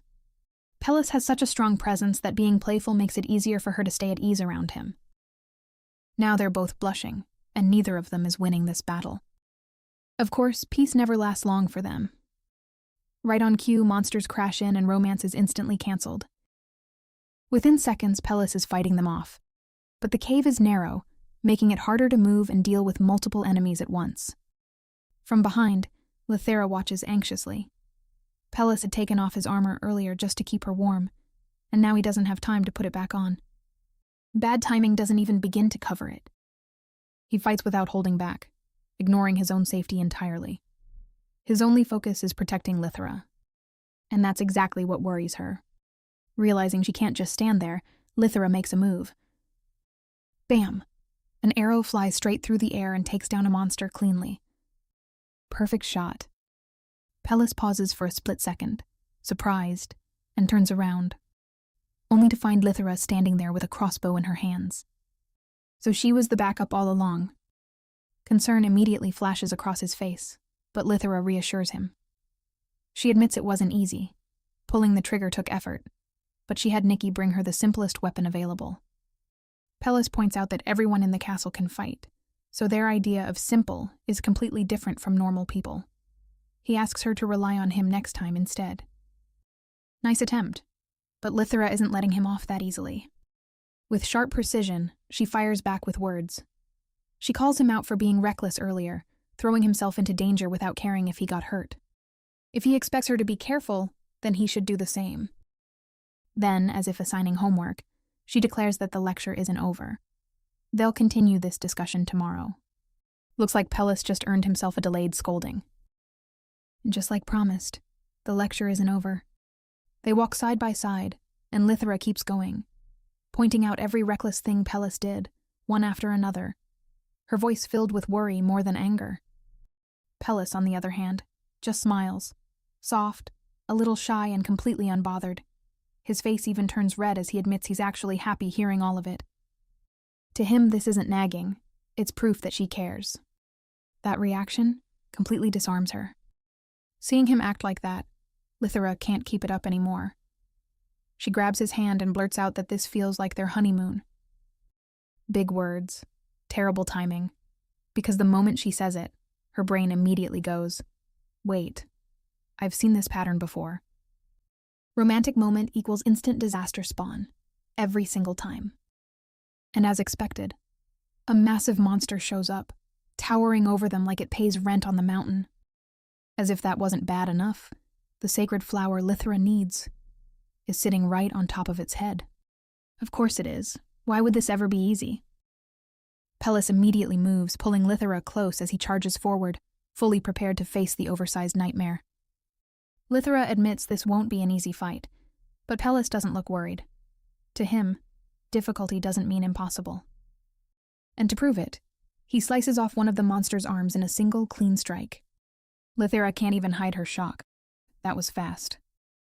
There's just one problem. The creature isn't staying still.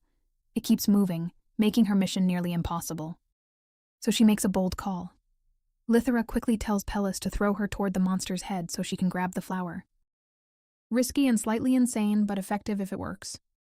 Pellis hesitates for a split second, then goes for it. He tosses her upward. Lithera doesn't waste the opportunity. With perfect timing, she reaches out and snatches the sacred flower right off the monster's head. The instant it's removed, the monster freezes, then collapses like a puppet with its strings cut. Now comes the falling part. Lithera drops from above, completely calm, not even panicking. She trusts her husband fully. And Pellis doesn't disappoint. He rushes forward and catches her safely before she hits the ground. Crisis handled, barely. Catching his breath, Pellis mutters that he hopes this is both their first and last experience with something like that. A reasonable wish. Lithera, however, awkwardly admits there will be more challenges like this, just not anytime soon. Far away inside the temple, the high priest remains deep in prayer until something shifts. A powerful surge of divine energy suddenly rises from the north, strong enough to make anyone stop and take notice. Fingers crossed it's not a bad sign for our sweet couple there. Back at the castle, Lithera finally gets a moment to breathe. She sinks into a warm bath, letting the tension melt away as her mind drifts over everything that's happened recently. In that calm, she makes a decision, no more running from her fears. She's going to face them head on, leave her past behind, and focus on the people she cares about now, especially Pellis. She wants to build real, happy memories with him this time. Reaching for something warm, she casually grabs what she assumes is her shawl, only to pause. That's not hers. It's Pellis's sleeping gown. Elsewhere, Pellis ends up with Lithera's shawl instead, thanks to the servants accidentally mixing up their clothes. A small mix-up, but he doesn't make a fuss about it. Instead, he shifts his attention to work, asking the butler about the progress of extracting the magic stone. He gives clear instructions. Once it's finished tomorrow, the mage tower in the east should be informed. That should quiet their constant complaints about lacking magic supply. Priorities, as always. Then, out of nowhere, Pellis asks Jurgen to check his back for any new wounds. That request alone is enough to make the old butler ask why. It's not something Pellis would normally care about. Pellis, slightly embarrassed, admits that his wife doesn't like seeing him hurt, and he doesn't want her worrying over unnecessary injuries. That answer almost sounds like he's showing off. Jurgen, clearly not interested in indulging that, brushes it off with a casual excuse about his poor eyesight, and suggests that Pellis should just let his wife check instead. Convenient timing, because right then, Lithera walks in. And of course she hears everything. Her expression changes instantly upon learning that Pellis might have new injuries. Without hesitation, she gently begins tending to his wounds. Her touch is careful, but her voice carries a quiet sadness. His body is already covered in scars, and yet he keeps adding more. It's not something she can ignore. Pellis pulls her into an embrace, reassuring her in his own way. Now that someone cares about him, he says, the pain doesn't feel the same anymore. Unexpectedly, Lithera speaks up about something that's been weighing on her mind. She feels uncertain about their relationship and wants to clearly define where they stand. Before she can finish, Pellis gently presses a kiss to her forehead.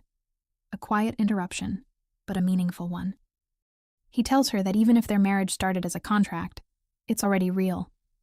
They are husband and wife in every way that matters, and there's no need for her to doubt that. To seal his words, he kisses her again, this time on the lips, making it clear how far they've come. Far enough that even sharing clothes doesn't feel awkward anymore.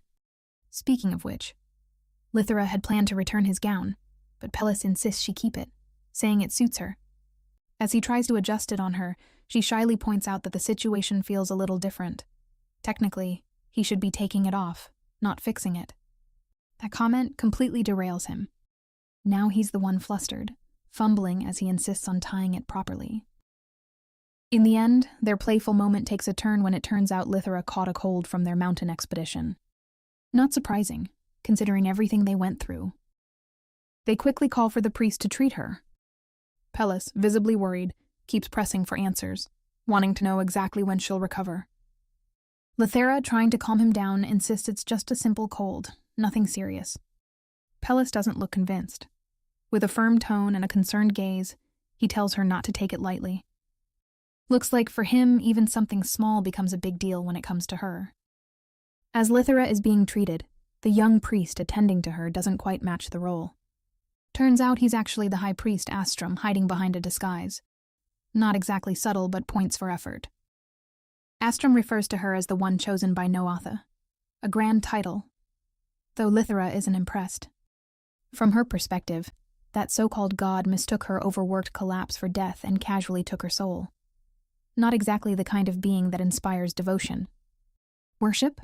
Hard pass.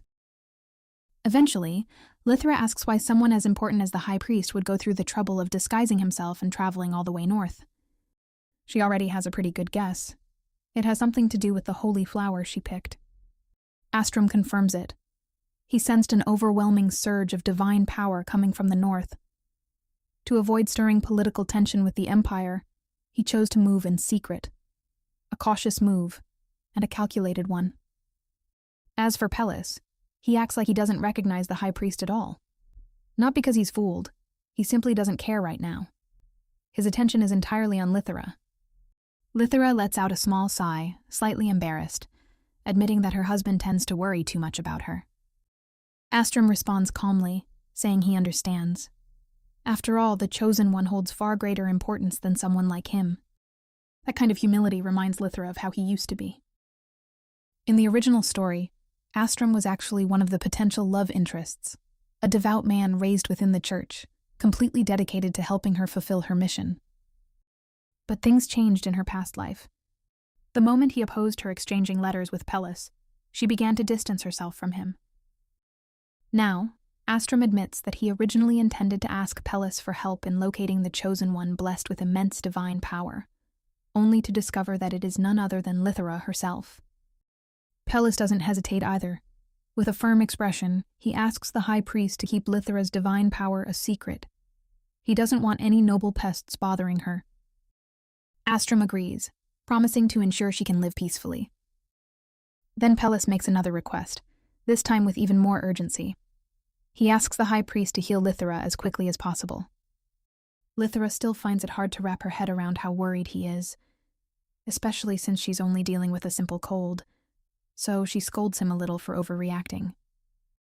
Holding her hand, Pellis explains that this is the first time he's ever felt this kind of fear over someone being sick. Looking at her with completely unguarded eyes, he asks her to let him be a little selfish, just this once. Lithera softens, finally understanding what he's feeling. She pulls him into an embrace and reassures him that he can be however he wants, so long as he stays by her side. That's all she asks. Later, as the two priests walk down the hallway, one of them remarks on how sweet the couple seems, almost as if they were chosen by the gods to be together. Astrum, however, doesn't share that sentiment, not in the slightest. He even points out that Pellis's reputation will only bring trouble to Lithera in the end. Even knowing that her divine protection grows stronger when she's near Pellis, Astrum believes he could provide the same support himself. And so a plan begins to take shape. He decides, on his own, that separating them might be what's best for her. A noble intention, twisted in a way that could change everything. Days pass with Lithera stuck in bed, and she's officially had enough. She complains to Pellis, saying she wants to move around a little, anything to shake off the sluggish feeling. Being bedridden forever is not her life's choice. Pellis, however, isn't convinced. He stays close, still worried, and casually feeds her slices of apple instead, telling her to take it easy. While chewing on the sliced apple, Lithera starts brainstorming. If she's going to exercise, it might as well be something fun too. So she asks Pellis what kind of activity she could try. Pellis suggests horseback riding once she's fully recovered. Deal sealed. Not long after Lithera gets back on her feet, Pellis promptly brings her to the stables. As they arrive, he casually mentions that the horses in the north are a little different. That was an understatement. The moment Lithera laid eyes on them, she froze. They looked downright fierce, and to make things worse, they ate meat. This wasn't a stable anymore. It was starting to feel like a horror exhibit. Pellis calmly explains that they're mixed with monster blood, which explains their appearance. Even so, they're still obedient and well-trained. Then he introduces his own horse, Sable, the largest one there.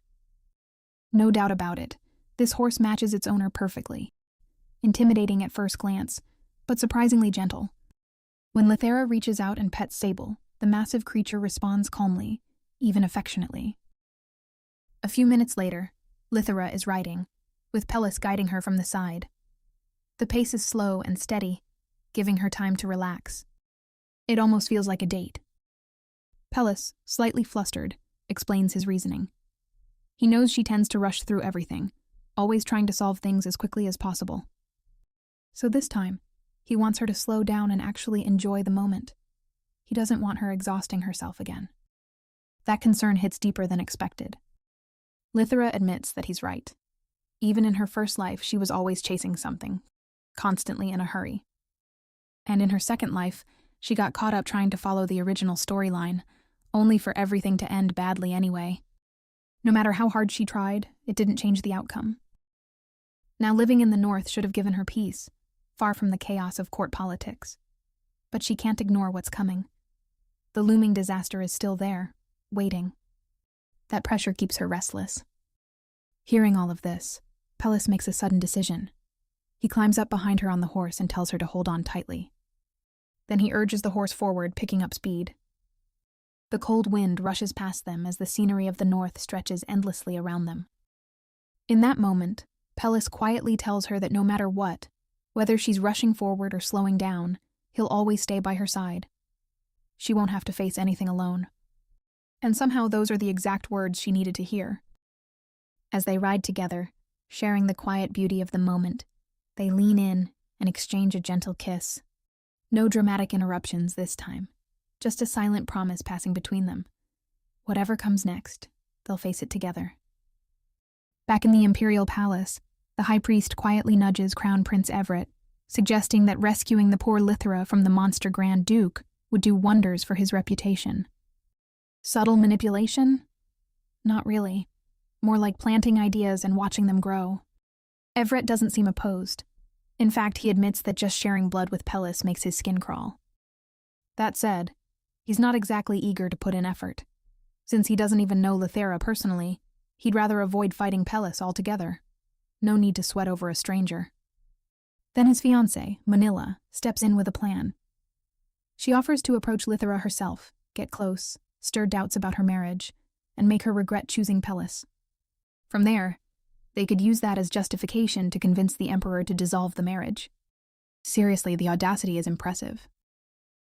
Not long after, Lithera receives an invitation from Manila Teika. In her previous life, the two were actually close.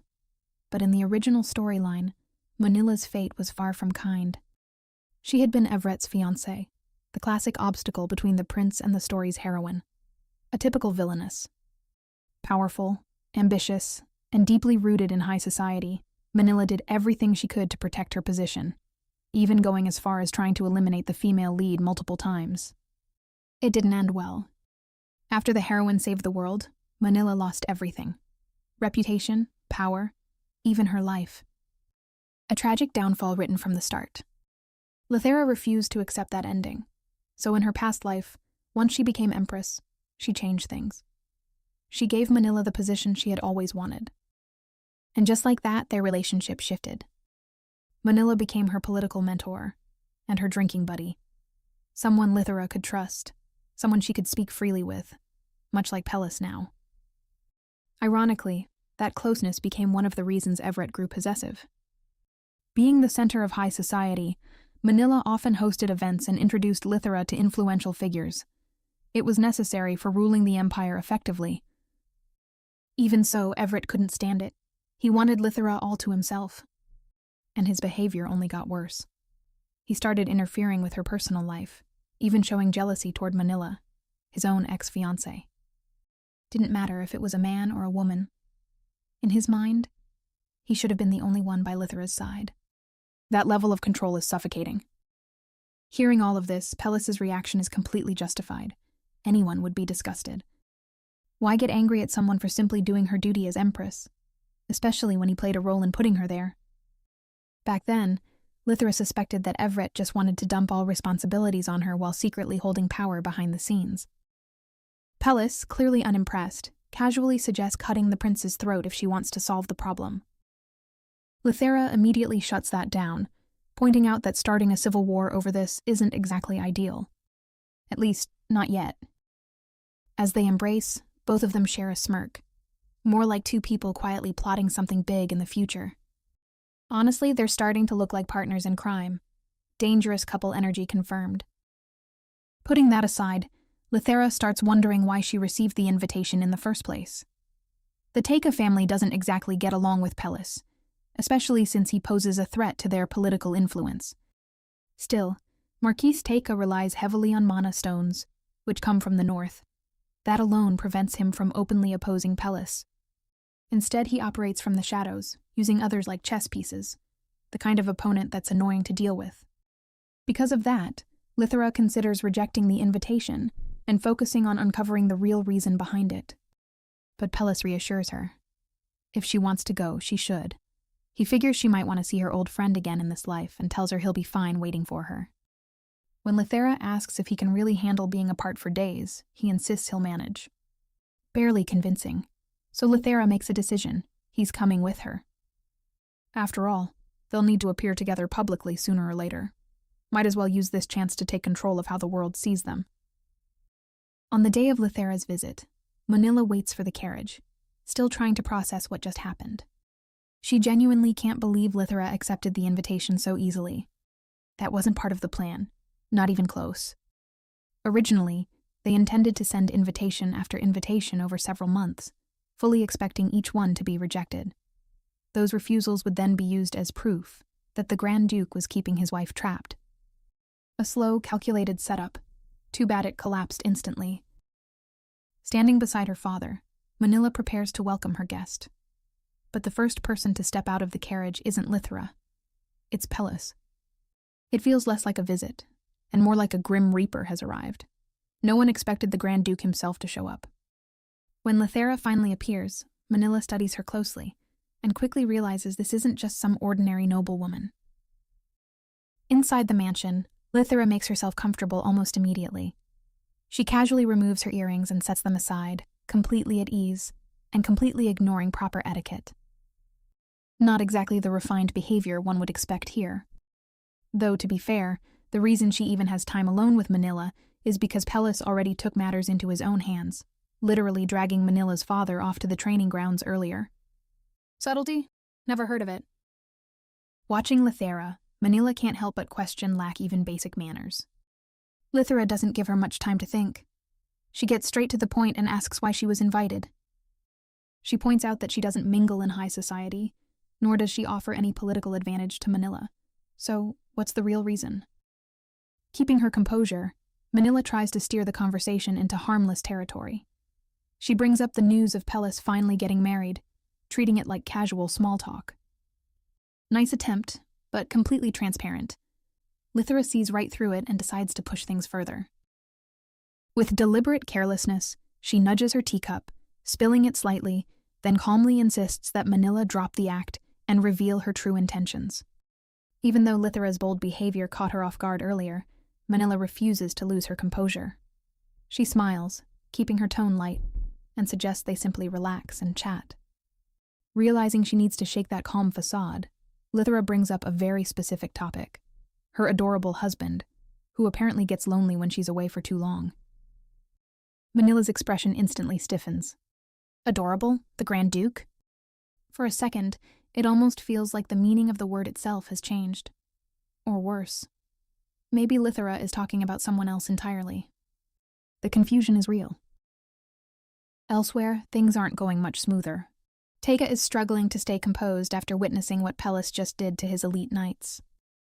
What was supposed to be simple training turned into a complete one-sided defeat. Pellis took them all down, using nothing but a tree branch, not even a proper weapon. At that point, it's less training and more humiliation.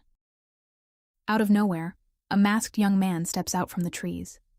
His voice carries a hint of nervousness as he asks Pellis if he can be taught swordsmanship. Interesting timing. Pellis recalls Lithera mentioning something earlier. If he meets a young man with bright orange hair, wearing a mask, and going by the name Topaz, he should treat him well. Looks like this is him. Pellis asks why he wants to learn. Topaz answers without hesitation. It's to protect someone precious to him. That kind of answer earns respect.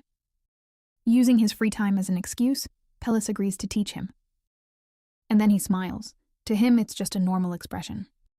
Somewhere in his mind, though, he's just thinking that Lithera would probably be pleased with this. Back inside, Lithera is still going on and on about her relationship with Pellis, talking about him like he's the sweetest man alive. Munila, on the other hand, is internally searching for an escape route. Her smile stays perfectly in place, but it's starting to look a little forced the longer Lithera keeps praising her husband.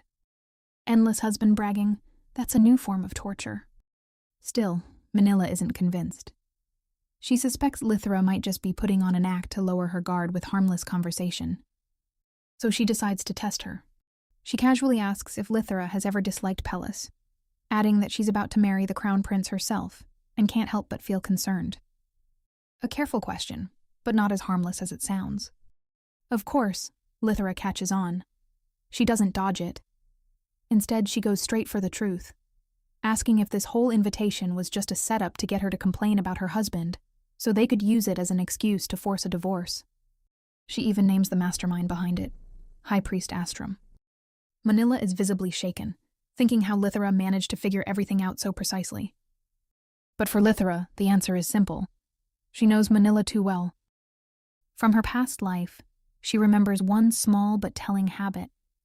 Manila hides her true emotions behind her fan, but when she's about to say something genuine, she unconsciously touches her lips. And that exact gesture appeared when she asked about Pellis. That was enough. Add in the kind of scheme being used, and it practically screams Astrum's involvement. Someone willing to cross lines while convincing himself it's for Lithera's sake. At first, Manila tries to play innocent, brushing it off like she doesn't understand what Lithera is talking about. But Lithera doesn't let it slide. She tells her that this is her only chance to be honest. Otherwise, she'll simply ignore every invitation Manila sends from now on. In other words, all that effort? Completely wasted. That's not a loss Manila can afford. Realizing she's been cornered, Manila finally gives in. She admits that when the Crown Prince asked her to get involved, she saw it as an opportunity to gain favor with him later. As for Lithera's marriage, she assumed it was nothing more than a strategic move to elevate her family's status, a miserable arrangement with a frightening man. From her perspective, she thought she was helping Lithera, just as Astrum had described. But now, seeing Lithera in person, that assumption doesn't hold up, because Lithera looks genuinely happy. In response, Lithera smiles and thanks her for being honest. Then, she gives Manila a piece of advice. This world is full of all kinds of people. If she lets go of her prejudice, she might start seeing things more clearly. A gentle reminder, with a sharp edge. Manila can't help but admit how strange this feels. Lithera is being kind, even after knowing she tried to interfere in her marriage. She could have easily ruined everything.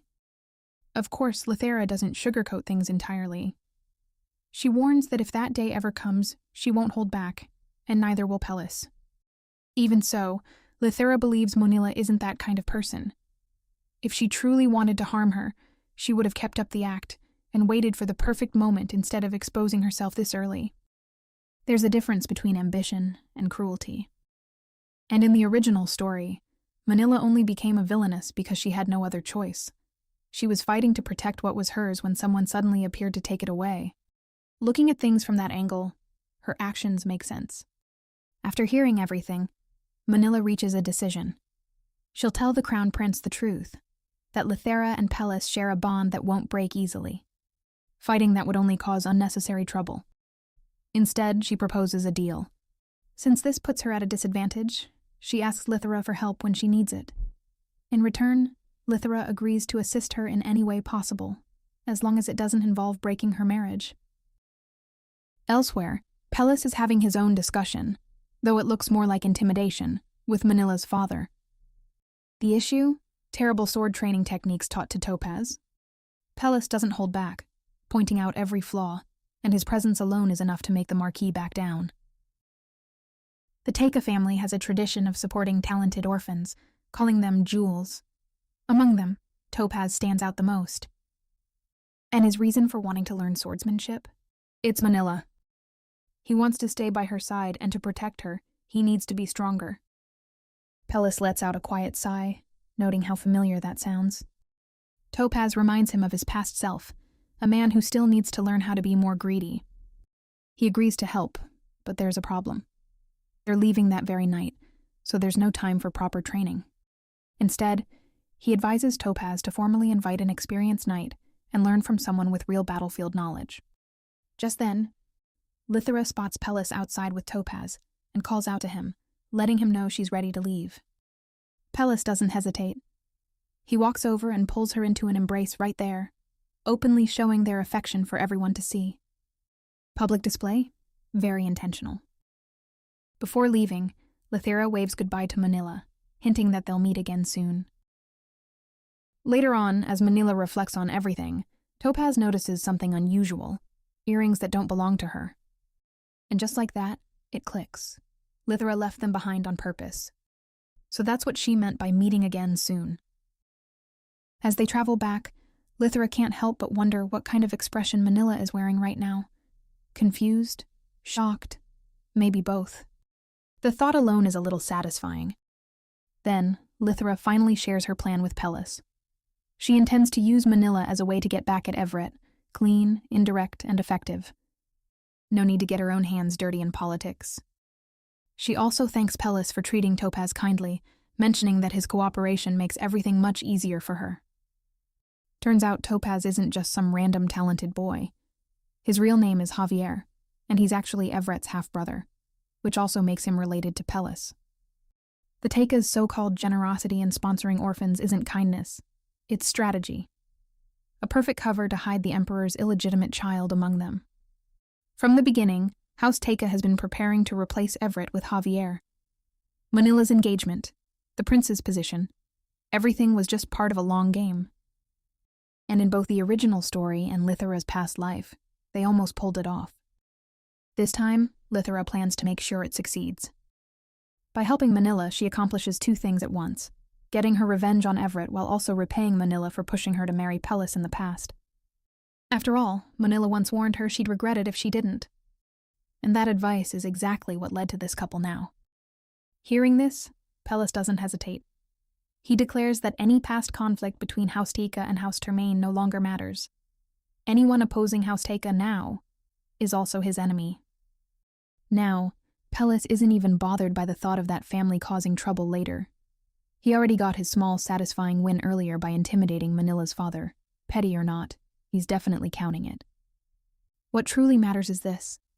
Because of Manila's push in Lithera's past, he now stands beside her as more than just a friend, and he wouldn't trade that for anything. The moment feels all too familiar, and just like before, it doesn't last long. A knock cuts through the air as Nikki calls from outside the carriage, announcing that they've arrived at the inn. But no answer. Curious, and maybe a little impatient, she opens the door. Big mistake. She walks straight into a scene of the two completely lost in a kiss. Instant regret. She probably wishes she hadn't won that rock-paper-scissors match against the butler just to become the coachman. Inside the inn, after Pellis suffers a very real, tall person problem by hitting his head on the low doorway, the two settle in and fall into quiet conversation like any couple would. Feeling overwhelmed in the best way, Lithera admits how happy she is to have married him. She thanks him for always being there for her. Pellis doesn't let her have the last word. He pulls her closer and says he's the one who's truly grateful. Looks like they could go on thanking each other forever. Realizing that, Pellis suggests they get some rest, especially since Lithera has something planned for the next day. A special place, according to her. That alone sparks curiosity. Next day rolls in. Lithera briefly feels a pinch of guilt for leaving Nikki behind, but Pellis quickly reassures her. Knowing Nikki, she's probably enjoying the rare chance to relax without being dragged into chaos. Honestly, she earned that break. Anyway, Lithera actually brings him to her favorite hidden spot, a place no one else knows about. She slowly opens up, explaining how lost she felt when she first arrived in this world. Her mind carried the weight of another life, yet her new body belonged here. Everything felt unfamiliar. She admits that if she had forgotten her past, adapting might have been easier. But remembering everything only made it harder to accept this reality. It wasn't just a new life. It felt like being stuck between two worlds. Lithera knew the story of this world promised a happy ending. That knowledge gave her hope, but also pressure, because reaching that ending wasn't simple. There were countless obstacles ahead, and even if she succeeded, she had no idea what came after. A happy ending sounds nice, until you realize no one tells you what happens next. Whenever everything became too overwhelming, she would come here to breathe, to think, to escape. But things are different now. With Pellis standing beside her, she realizes she doesn't need a place to run away to anymore. Pellis turns red, clearly caught off guard, though a small doubt lingers in his expression. He's not fully convinced he deserves that kind of trust. Lithera doesn't let that slide. She gently reassures him, telling him how incredible he truly is. After all, who would easily believe a story about reincarnation in another world? Most people dismissed her. Some thought she was imagining things. Others tried to use her for their own beliefs. Even mages only saw her as something to experiment. But Pellis believed her without judging or any ulterior motives. Realizing how lonely she must have been carrying all of that, Pellis quietly expresses his concern. Lithera admits that his kindness is what made her trust him, and eventually rely on him more than she ever expected. Closing the distance, she kisses him softly. In that moment, she understands something clearly. She wants to share everything with him. Every thought, every fear, every piece of her story. Because he doesn't turn away. He listens. Now she no longer feels the need to run. As long as he's there, she knows she'll never feel alone again. Not far from where she's resting, Nikki notices something strange, a glowing light hovering nearby. It almost feels like it's calling out, insisting it needs to be taken to Lithera. Back with Lithera and Pellis, the two are enjoying a rare, peaceful moment together, hoping it might last a little longer this time. But Pellis, ever the realist, points out a pattern. Whenever things get calm and romantic, something always shows up to ruin it. Experience has taught him that much. Lithera, however, brushes it off. She insists this place is different. Nothing has ever disturbed her here before. A bold claim, and immediately proven wrong. A bright light suddenly appears out of nowhere, calling out for Lithera. Nikki rushes in, explaining that she already tried attacking the thing when it called Lithera's name, assuming it was some kind of evil magic. Turns out hitting it did absolutely nothing. The glowing entity speaks, saying it's too weak without Lithera and urgently needs to talk to her. No room for discussion. In an instant, it activates its power and pulls Lithera into another space. Of course, Pellis refuses to let her go alone, sticking to her like glue as he immediately checks if she's all right. Glaring at the floating light, Pellis questions whether it's a threat. Lithera quickly says no, explaining that it's not a monster, nor some random side character. If anything, it's far more troublesome. Then, without warning, the light shifts and takes form, revealing a god. It's Noathe, the very same deity responsible for dragging Lithera into this world in the first place. Not exactly someone worth respecting, more like a walking disaster she never signed up for. While Pellis silently considers whether a god can be taken down, Noathe leans closer, puzzled by his presence. He doesn't understand how Pellis even managed to enter this space without permission. Big mistake getting that close. Using Pellis as support, Lithera reaches up and pokes the god straight in the eye, clearly irritated that he's invading her husband's personal space. She also demands answers. No delays. Noathe finally explains. After Lithera died in her previous life, the world started collapsing. Ruptures formed, allowing monsters to break through into reality. He's been trying to contain it, but he can't fully stop it alone. That's why he needs her. Both Lithera and Pellis briefly consider ignoring him altogether. Honestly, that option looks very appealing. But then Noathe adds a key detail. Every rupture Lithera closes will restore her lost strength. After weighing it carefully, Lithera eventually agrees to help. To support them, the god grants a weapon that will only last 30 minutes. Since Lithera isn't in condition to use it properly, Pellis steps forward as the light forms into a sword in his hand. A glowing weapon that somehow looks more cursed than holy. Pellis grips the black blade, and surprisingly, it feels right in his hand, almost like it was meant for him. With that, Noathe leaves them with a final statement. He believes they can save the world. A lot of faith for someone who caused this whole problem. In an instant, they're back with Nikki, who looks completely baffled after watching them vanish and reappear like nothing happened. No explanation given, no time for one either, because the ruptures start forming right in front of them. Nikki, at this point, is probably drafting her resignation in her head. Pellis immediately moves, holding Lithera securely with one arm while preparing to fight. Nikki steps in as well, daggers ready, doing her best to keep up. The fight erupts fast. Even in the middle of chaos, Pellis manages to speak calmly to Lithera, as if this is just another routine task. His composure is weirdly reassuring. Encouraged by him, Lithera steps forward and uses her power as the Chosen One, successfully sealing the rupture. Just like that, the immediate threat is gone. After everything settles, Nikki stares at Pellis and asks if he's some kind of holy warrior chosen by a god.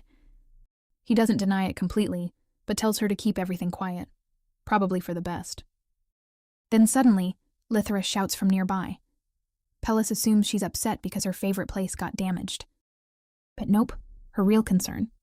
She forgot to ask Noeth to stop the high priest from interfering in her relationship with Pellis. Out of everything that just happened, that's her biggest regret. Her priorities are painfully obvious. Pellis, realizing this, can't help but blush. She's really that concerned about them. Since Lithera needs time to recover and absorb the power she gained, she suggests staying at a ridiculously luxurious hotel, fully aware it will attract attention. And it absolutely does. Newspapers waste no time spreading rumors about the couple making a dramatic entrance, covered in blood, no less. Being low-key clearly wasn't their thing. Other noble guests immediately protest their presence. So naturally, the couple responds in the most absurd way possible. They buy the entire hotel. Problem solved. When Astrum reads about this in the newspaper, he feels the need to take immediate action. Lithera and Pellis have become the center of attention among the nobles.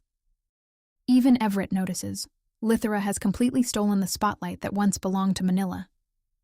Manila, however, isn't surprised. She suspects the Grand Duchess did it on purpose. And if this continues, the image of Lithera as a helpless woman falls apart entirely. No one would believe she needs saving anymore. Worse, her reputation might become so complicated that even if she divorces Pellis, remarriage would be nearly impossible. A risky position, yet Lithera doesn't seem bothered in the slightest. Seeing that, Manila decides it's wiser not to provoke her over something trivial. She informs Everett that they won't be able to carry out Astrum's plan. Everett agrees without hesitation. Truth be told, he was already thinking of backing out the moment he heard the news. Keeping their distance from Lithera and Pellis is clearly the safest choice. At the same time, Cartha suddenly appears right where Lithera is, teleporting in like it's the most normal thing in the world. He's already laughing as he flips through the latest rumors, clearly entertained by the chaos surrounding his best friend. According to him, Lithera hasn't even made her official debut in high society yet, and she's already dominating every conversation in the Empire. Not bad for someone who just showed up. Cartha then shifts gears and updates her on their little scheme, bankrupting the nobles on their list. He presents news about a rising investment trend, along with whispers of nobles secretly expanding their businesses. Those nobles are convinced they've discovered the next big opportunity, but in reality, they're just walking straight into a trap. And thanks to all the attention focused on Lithera and Pellis, Cartha's operation stays perfectly hidden behind the scenes. A distraction this big is definitely priceless. Watching how comfortably Pellis sits there despite Cartha's obvious closeness with Lithera, Cartha can't help but ask, doesn't it bother him at all? That question could have stirred trouble. Instead, Pellis responds with quiet confidence. He says he has no reason to feel threatened. Then, looking directly at Lithera, he adds that as long as he never betrays her, he knows he'll always be her first choice. Lithera can't hide how happy that makes her. There's pride in her expression, like she chose the right person without question. But while the three of them are busy celebrating trust and plotting financial ruin, they overlook one important detail. What about Lithera's parents? Are they really going to find out everything through rumors again? Well, too late for that. The gossip has already reached them, and it nearly sent her father's blood pressure through the roof. And just to make things worse, the one who delivered the news was none other than the high priest. Of course, he didn't come empty-handed. His goal was clear, to manipulate them into helping him separate Lithera from Pellis. But that plan fails immediately. After seeing Lithera with their own eyes, happy, safe, and genuinely at ease beside Pellis, her parents make their stance crystal clear. They won't interfere. Unless Lithera herself asks for it, they refuse to get involved. As for the high priest, they have absolutely no interest in anything he has to say. In the end, Astrum has no choice but to step back and retreat. Back at the temple, Astrum returns empty-handed, only to be greeted by an unexpected sight. Lithera and Pellis are already there, waiting for him. Looks like the hunter just walked straight into the trap. Lithera doesn't waste a second. She immediately calls him out, bluntly pointing out how busy he's been trying to interfere with her life. Caught off guard, Astrum scrambles to explain himself. He insists everything he's done is for her sake, to keep her from making choices she might regret later. Since he can communicate with the god, Astrum doubles down, arguing that Lithera, as the chosen one, shouldn't be with someone who carries such a dangerous reputation in the Empire. He keeps going, and going. At some point, it stops sounding like concern and starts sounding like noise. The couple gets so bored that they casually pull out cards and start playing poker right in front of him, completely ignoring his speech. Nothing says we don't care louder than that. Annoyed, Astrum shifts his attention to Pellis and tells him to be self-aware, urging him to step aside so Lithera can find her true happiness. That's where the line gets crossed. Just as Lithera is about to step in, Pellis speaks first. He admits that he once believed the same thing, that he wasn't good enough for her. But that changed. Lithera gave him the confidence he never had, and since then, he's been trying to become someone worthy of standing beside her. He points out that many people doubted their relationship in the beginning, yet over time, those same people came to accept and respect it. Gently pulling Lithera closer, Pellis looks straight at Astrum and tells him he's been wasting his time meddling in something that doesn't concern him. Lithera is absolutely thrilled hearing that. That's her husband, finally saying what needed to be said. She even promises him a better reward later. Now as for Astrum, Lithera decides he needs a lesson, a harsh one. Having gained power from the very god Astrum worships, she does something shocking. She cuts off his connection to Nothi completely. A direct, calculated move. A reflection of what he tried to do to her, taking something important without considering her feelings. Turning away, she tells him the connection will only return once he truly reflects on his actions. Now that's a punishment that hits where it hurts. After that, she casually tells Pellis it's his turn to get revenge. But instead of escalating things, Pellis simply offers a few words. He tells Astrum that if he truly wants to help someone, he shouldn't force his beliefs onto them. Simple advice, but it carries weight. As the couple walks away from the temple, Pellis quietly admits that Astrum's punishment is already more than enough. He doesn't think the man got off lightly at all, because in a way, even he was forced to reflect. For a long time, Pellis had looked down on himself. Compared to everything Lithera had gone through just to reach him, he always believed he could offer so little in return. That mindset became a habit, one he carried without realizing it. What makes it worse is that Astrum wasn't blindly judging. He had seen how happy they were, and still reached the same conclusion. That stings more than ignorance ever could. It felt unfair, especially after all the effort Lithera put into helping him believe in himself. So, for her sake, Pellis decides he'll try harder to become more confident. But Lithera gently corrects him right away. With a soft smile, she tells him he doesn't need to do it for her. He should do it for himself, because she wants him to value himself just as much as she already does. On the day Lithera and Pellis prepare to head back north, Priest Onor shows up in person, offering a sincere apology for Astrum's actions. He looks genuinely troubled by how everything spiraled.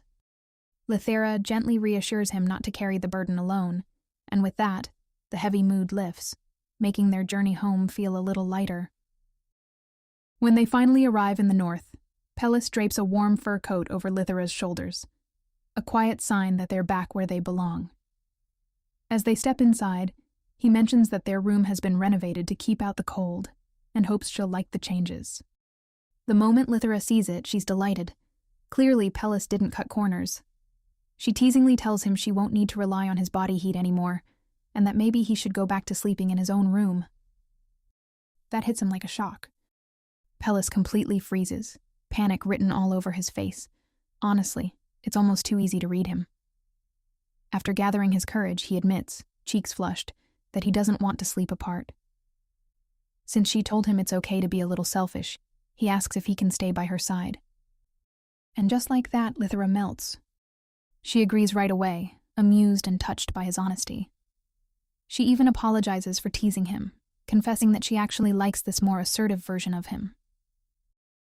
Instead of replying, Pellis pulls her in and kisses her, casually proving he's not upset in the slightest.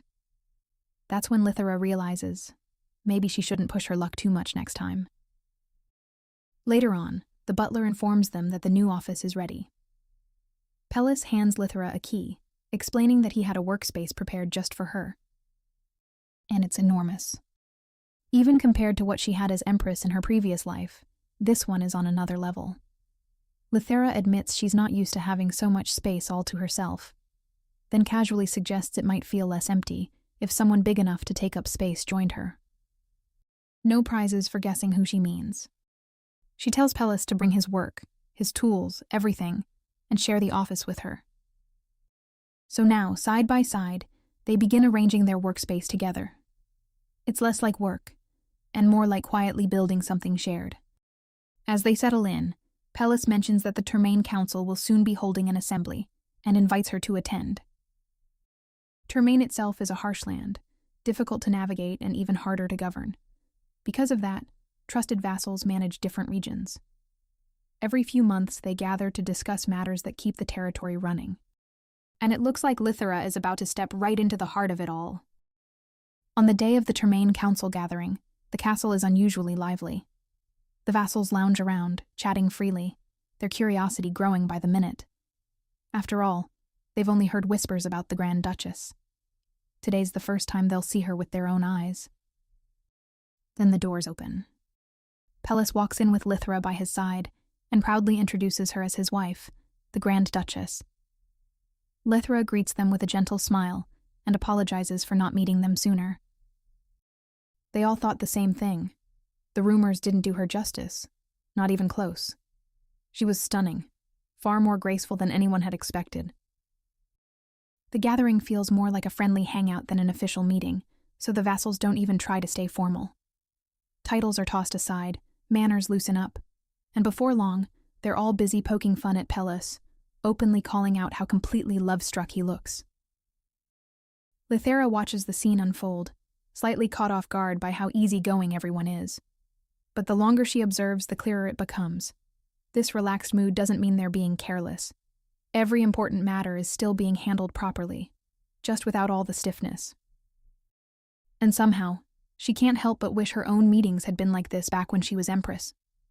Instead, she was always surrounded by people, hiding schemes behind polite smiles. Then her thoughts drift to her husband. Compared to this, his past feels painfully lonely. Pellis had been pushed into the role of Grand Duke far too soon, before he was even done learning what he needed to know. Overnight, he was expected to stand against the imperial palace alone, while also leading an entire group of people. It was overwhelming. More than anything, he needed to see his vassals as individuals, not just something he inherited from his father. But with no one there to guide him, mistakes were inevitable. But despite all of that, his people never abandoned him. Like the frozen snow and ice that never melts in the north, they stayed, steady and unshaken, carrying out their duties right by his side. And that loyalty? Pellis has never forgotten it. That's why he knows he can't keep his distance forever. Slowly but surely, he's trying to do better and close that gap. Maybe that's also why he needed someone like Lithera so badly. Because if left on his own, he'd just retreat again, locking himself away out of habit. Too bad for him. Lithera has no intention of letting that happen. Without missing a beat, she casually slips her hand into his, and lightly remarks that she simply likes having him close. The mighty Grand Duke, defeated in seconds, his face turned bright red. One vassal jokes, saying Pellis hit the jackpot with a wife like her. Another adds that House Termain's future is finally secure, then boldly asks the real question: when should they expect an heir? The mood flips instantly. Neither of them saw that coming. They've grown close, sure, but children, that's never even come up before. Now it's suddenly the topic of discussion in a room full of people. Lithera felt the pressure rising. For a moment, she wondered what Pellis might say, then decided not to risk it. From the look of him, he seemed like a malfunctioning robot, completely unable to respond. She tightens her hold on his hand and answers calmly, explaining that with the royal palace watching their every move, rushing such matters wouldn't be wise. Besides, it's something they'll decide together, in private.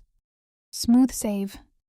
Once the meeting ends and the vassals leave, Lithera finally exhales, letting all that tension drain out of her as she sinks into her seat.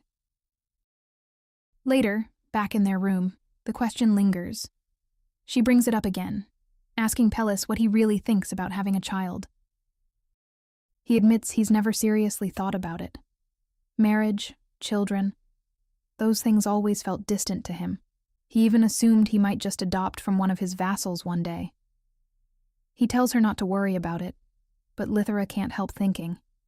In her past lives, she never had a child, so maybe this time could be different. Though her thoughts start drifting somewhere a bit more forward.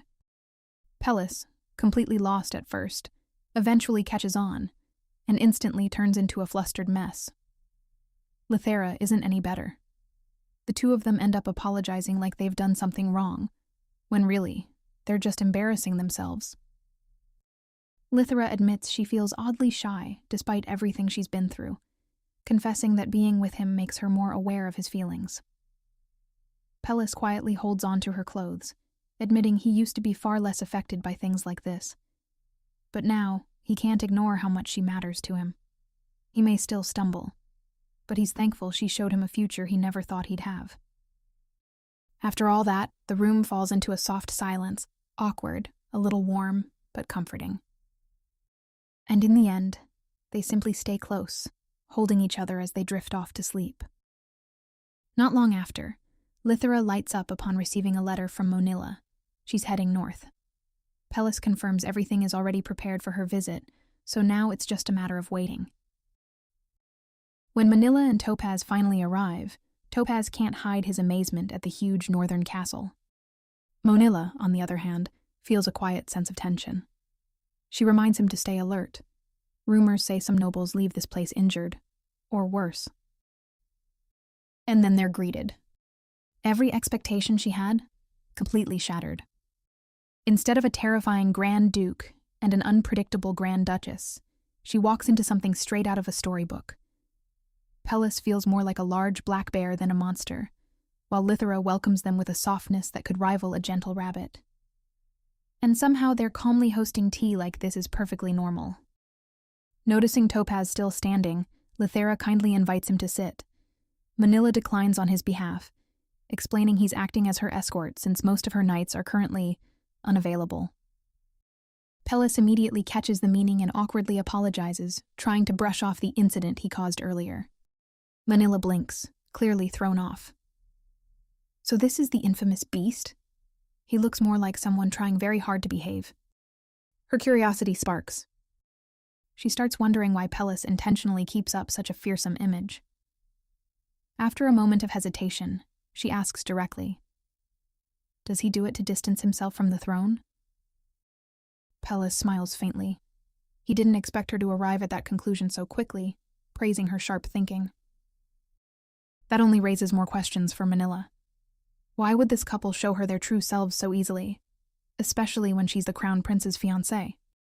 Lithera can't exactly reveal the truth about her past life, so she simply says that after their last meeting, she felt Manila was someone she could trust. Manila isn't fully convinced. She keeps thinking, until something clicks. Maybe Lithera already anticipated that Manila could turn against Everett one day. That would explain this warm reception.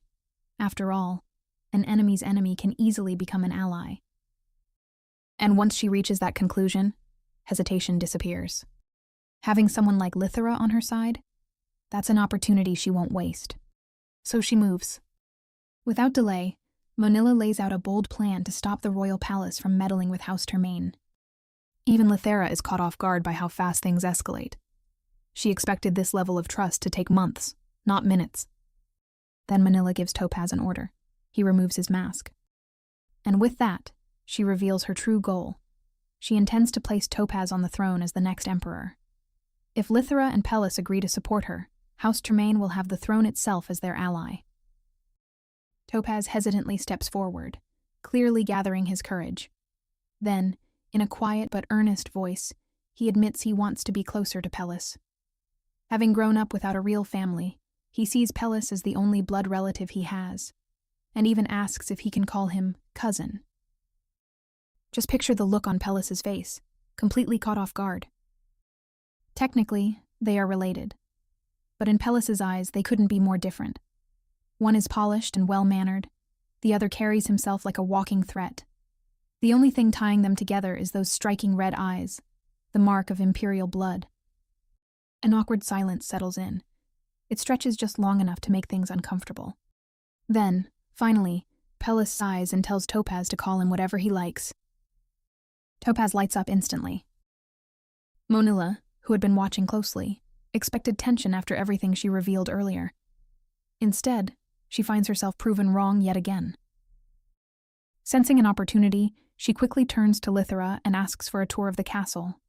Lithera immediately catches on. With perfect timing, she stops Pellis from tagging along, casually suggesting they have some girl time, while the two men figure things out. And just like that, they're gone, leaving Pellis and Topaz standing there in shared, unmistakable awkwardness. As they walk, Lithera thanks Manila for stepping in. She admits she's been worried about Pellis. Aside from her and a few loyal staff, he's never really had anyone close to him. So seeing him now, with someone he can connect with and no hidden agenda, it genuinely means a lot to her. Especially hearing Topaz ask to call him cousin. Monilla can't help but notice how deeply Lithera cares for him.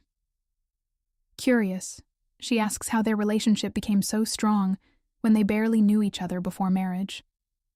The way they act, it feels like they've shared years together. Well, that's a bullseye. Lithera pauses, slightly stunned by how accurate it sounds. Wanting to be honest, she casually says it's because she came from the future. Manila doesn't buy it for a second. Instead, she assumes it's something Lithera would rather keep to herself. So rather than push further, she offers something else, suggesting they become closer friends. Lithera smiles and agrees immediately. After all, they're already standing on the same side. And for Manila, gaining Lithera's friendship feels less like a strategy and more like an unexpected privilege. Back to the two red-eyed men. The air between them could practically crack. Just when it seems like the conversation is going nowhere, Lithera and Manila return. One look is all it takes. Nothing has changed. So Lithera decides to fix it the only way she knows how. She brings out wine, clearly hoping a few drinks might melt the tension. What starts as a simple attempt to lighten the mood quickly turns into full-blown chaos. Lithera gets swept up, celebrating her growing friendship with Manila, while Manila, used to quiet tea gatherings, keeps accepting every drink handed to her without a second thought. And the two men? They trust them far too much to step in. Big mistake. Before long, both women are drinking like there's no tomorrow, leaving Pellis and Topaz stuck dealing with the aftermath. So the two awkward cousins are forced into teamwork, whether they like it or not. Ironically, it works. The chaos does what conversation couldn't. It breaks the ice. Later, Manila wakes up with a throbbing headache and a deep sense of regret. Clearly, that night is memorable for all the wrong reasons. Hoping to clear her mind, she steps outside, where Topaz, who's been quietly watching over her, offers to walk with her. Out in the open air, Monilla gently suggests that Topaz should remain at the Termain estate. Now that he has family, he doesn't need to be tied down by her ambitions anymore. Topaz immediately shuts that down. He admits he feels at ease with her, more than anywhere else. To him, she's the one who gave his life direction, and because of that, he believes she has every right to stay in it. With quiet sincerity, he asks her not to talk about leaving him behind. Letting out a quiet sigh, Manila suddenly reaches out and pinches Topaz's cheek, firmly, as if making a point. She tells him there won't be a second chance like this, declaring without hesitation that she's far more selfish than the Grand Duchess. Once she gets her hands on a jewel, she has no intention of ever letting it slip away. Topaz lights up at her words. To him, that possessiveness isn't frightening. It's exactly what he's been hoping for all along. Back inside, Pellis is facing a different kind of battle. Getting Lithera to sleep while she's tipsy is no small task. Even half drunk, she keeps teasing him, refusing to close her eyes because she doesn't want to miss his cute face. Pellis tries to look away, cheeks burning, but Lithera isn't letting him escape. She insists on staring at him, completely unbothered, When he questions how he could possibly be cute, she simply doubles down. If she says it, then it's true. She even tries to make him admit it himself, but he's not falling into that trap. At least not that easily. As time passes, Pellis starts to notice that Lithera is slowly sobering up. So, as she lies in bed, he gently shifts the mood. In a softer tone, he begins sharing a story from his childhood, how he once begged his parents for a younger sibling. Now, with Lithera beside him, he feels like life has given him something even greater, like the impossible keeps becoming real. Lithera listens quietly, then reaches up and gently touches his face. With a soft smile, she tells him that the good things in his life didn't happen by chance. They came to him because he's someone who deserves them. The following day, Manila and Topaz make their preparations to leave Tremaine Castle. Before parting ways, Manila and Lithera agree to keep their newfound closeness under wraps, choosing to act like nothing has changed on the surface. As they're about to depart, Pellis casually asks Topaz if he's managed to find a proper sword instructor yet. When Topaz admits he hasn't, Pellis suggests someone unexpected, but highly reliable, Lithera's own mother. Now that's one recommendation you don't question. After returning home safely, Manila wastes no time sending a letter to Lithera, filling her in on everything. Apparently, her father had been so anxious he barely slept, and the nobles were downright stunned she made it through a night with the so-called monsters. Even the emperor himself sent a letter. At this rate, the roles in the story seemed completely reversed, the supposed villainess and the female lead switching places. On another note, Pellis receives a letter from Topaz, sincerely thanking him for introducing such a skilled teacher. However, things get complicated within House Myrto.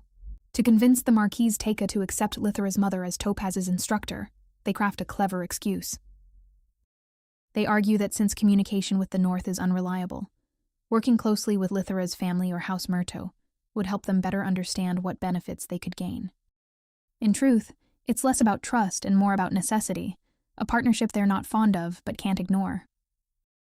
Because of this, discussions about major shifts in the magic stone trade begin, and suddenly, Lithera's family is thrust into the spotlight. Her father, completely overwhelmed, can only vent his frustration into the void. Poor man didn't sign up for this level of stress. Anyway, Pellis also receives a letter from Lithera's father. It's a mix of gratitude and scolding, thanking him for bringing fortune to their family, while also lecturing him for letting Lithera end up covered in blood before. Lithera immediately feels guilty and wants to write back to explain everything, but Pellis gently stops her.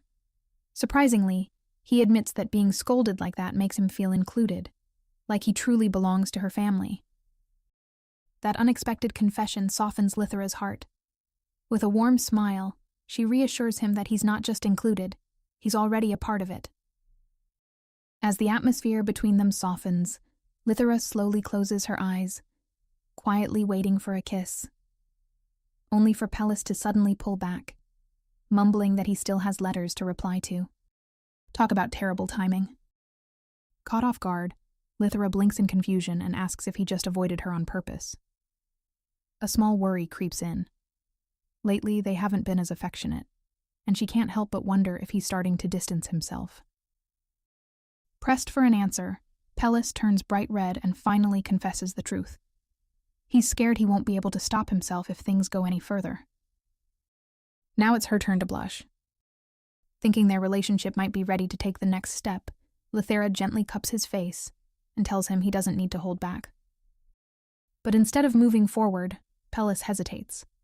Flustered yet sincere, he admits he's not ready. Not because he doesn't want her, but because he wants their first time to truly matter, not something rushed in the heat of the moment. That explanation eases her heart instantly, so it's not distance, just restraint.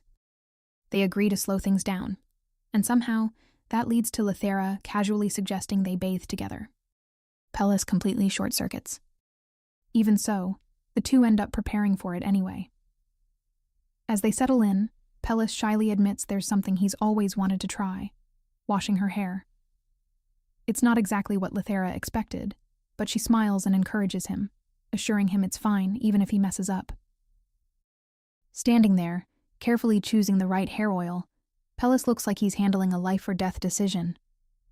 Lithera gently reminds him that no one gets things perfect on the first try, and even his mistakes might end up meaning something special to her. That thought clearly sends his mind somewhere else entirely. Awkwardly, he asks if she's really just talking about hair oil.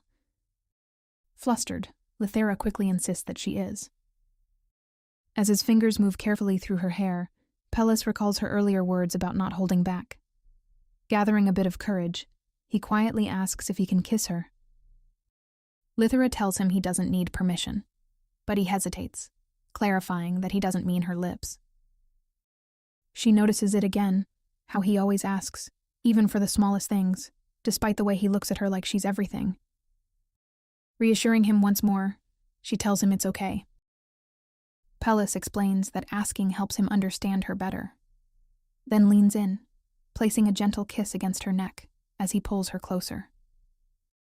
Lithera melts into the moment. It's soft, careful, and full of meaning, exactly like him. Though a few minutes later, Lithera can't help but feel like things ended a little too soon, while Pellis looks completely satisfied, as if he just experienced the highlight of his life. Smiling warmly, he comments on how wonderful the evening was, and shyly asks if they can share more moments like this in the future. Safe to say, they're definitely not on the same pace just yet. At the training grounds, the knights are in the middle of their drills when one of them suddenly wrinkles his nose, complaining about the overpowering scent hanging in the air. Even the commander, Justin, can't deny it. It's strong enough to mess with their focus. Naturally, they decide to track down the culprit and deal with it properly. Unfortunately for them, the answer finds them first. Pellis appears right behind them, carrying both an intimidating presence and that very same floral fragrance. Without a hint of shame, he admits it's coming from him, casually explaining that the scent stuck after bathing with his wife. He asks if there's an issue. And just to make things worse, he adds, with a faint smirk, that if something like perfume can throw them off, then their training clearly isn't enough. Looks like their punishment just got upgraded. The exhausted knights? Absolutely devastated. Later on, Kane approaches Pellis with a more practical concern, asking when the Mage Tower plans to collect the massive magic stone they extracted from a monster. It's been sitting in the armory, taking up far too much space. Pellis replies that he already sent word, but strangely no one has shown up. That odd detail lingers. He brings it up again while bathing with Lithera, both of them puzzled. The mages are known for obsessing over magic stones. They practically rely on them to maintain their mana. For them to ignore something this valuable? That's suspicious. Lithera begins to suspect something worse. Perhaps ruptures have appeared there too. And she's right. At the Mage Tower, chaos has already erupted. Waves of monsters pour endlessly from ruptures, leaving the mages overwhelmed and barely holding the line. Just when it seems like they're about to collapse, help arrives. Pellis and Lithera step onto the fight, moving in perfect sync as they cut through the monsters and seal the ruptures one by one.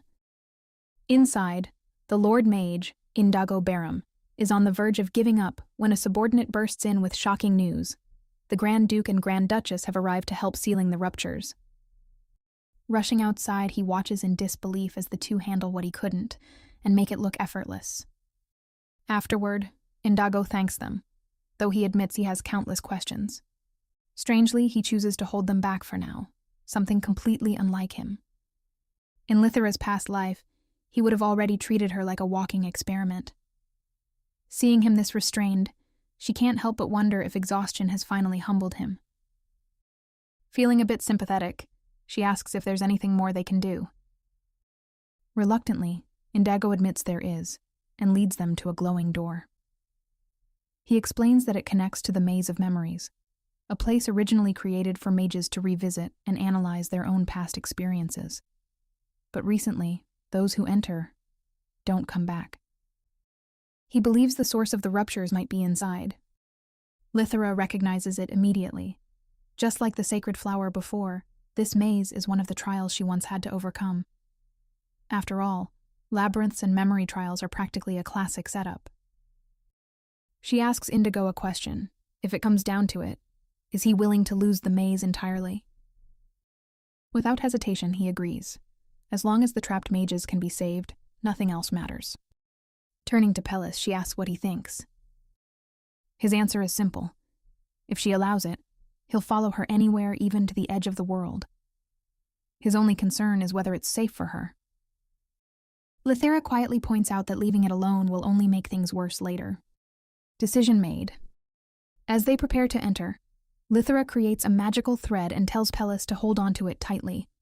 So no matter what happens inside, they won't lose each other. But the maze has other plans.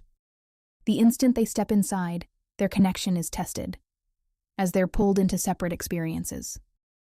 Lithera finds herself surrounded by pieces of her past, memories she buried for a reason. Each one hits harder than the last, dragging up emotions she never wanted to face again. She knew stepping into this place was necessary to protect the world, but that didn't make it any easier. And Pellis? Even after hearing everything about this maze, he followed her without hesitation. The man has his own share of painful memories, yet there he was, walking straight into it with her. Though, to be fair, at least he won't witness her most embarrassing moments from back then. Back in those days, nothing else seemed to matter. The story she knew painted a certain man, beautiful, proud, and dangerously captivating, as the perfect ending. Becoming the center of his obsession looked like survival itself. So she reached for his hand, convincing herself that she had to love him. Only for that perfect ending to collapse into something violent and tragic. No way she's falling for that again. Refusing to drown in those memories, Lithera shuts her eyes and clings to one thought: her husband, the one she already misses more than she expected. Somewhere else, still holding on to the magical thread, Pellis stands in complete darkness. There are no memories here, just an empty void. Even he seems unsettled by it. Then a rupture tears open. He immediately prepares to strike. But instead of a usual monster, a man steps out. And not just any man, it's Kartha. Well, almost. This version has wings, sharp ears, and fangs, and looks just as confused as Pellis. The stranger wonders aloud if the rupture twisted time somehow, but he doesn't get to think for long. Pellis attacks first. Despite the familiar face and voice, Pellis assumes the worst. A creature copying someone he knows. The look-alike blocks the attack and snaps back, insisting he's no monster. He calls himself a demon, explaining that after the apocalypse, humanity evolved into beings like him. That explanation does absolutely nothing to calm Pellis down. Elsewhere, Lithera stares at a massive crack in her memory space, a tear filled with darkness. The thread in her hand leads straight into it, which means Pellis is inside. That alone is enough to make her step forward, even as every instinct and the holy power within her screams at her to stay away. Something cursed lurks beyond that rift. She's afraid, no point denying it, but if their positions were reversed, Pellis wouldn't hesitate for a second. So she dives in, because right now the only thing that matters is making sure he's safe. Inside the darkness, Pellis and the demon are still clashing. Pellis refuses to believe a word he's hearing, demanding the truth behind this imitation. Irritated, the demon scoffs and throws a jab at him, saying his stubborn personality probably explains why he's still single. Big mistake. Pellis immediately fires back, saying the real Kartha would never say something that ridiculous, especially when Pellis is already married to someone incredible. That statement alone nearly stuns the demon into silence. The Grand Duke is bragging? Now that's a rare sight. Pellis doesn't waste the opening. He presses the attack, adding that denying it won't change the truth. Honestly, between the two of them, Pellis is starting to look more terrifying than the supposed monster. The demon clicks his tongue and mocks him again, saying any woman willing to marry someone like him must be completely unhinged, and he doubts she even exists. That crosses a line. Pellis's expression darkens instantly. Without holding back anymore, he defends Lithera with absolute certainty. He admits he restrained himself earlier because of that familiar face, but insulting his wife? Unforgivable. Now the demon looks genuinely alarmed, quickly asking if he means Lithera Murto. But Pellis doesn't even pause.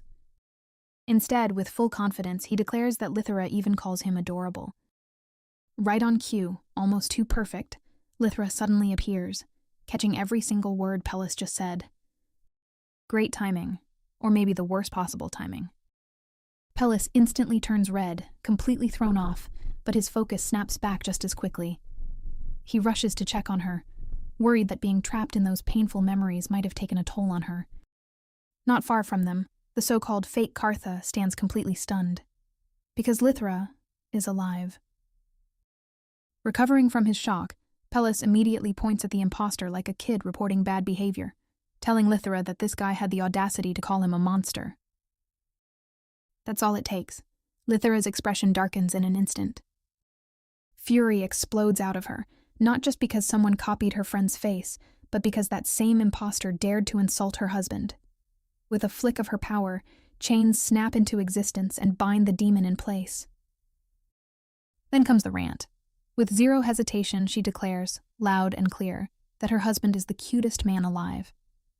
Just to emphasize her point, she sends the unfortunate demon flying straight into the distance. Problem temporarily solved. Even so, neither of them can bring themselves to finish him off. He looks far too much like Kartha, and that alone makes things complicated. But Lithera can sense something isn't right. There's a strange, cursed energy clinging to him. She knows she isn't strong enough to fully understand or deal with it yet.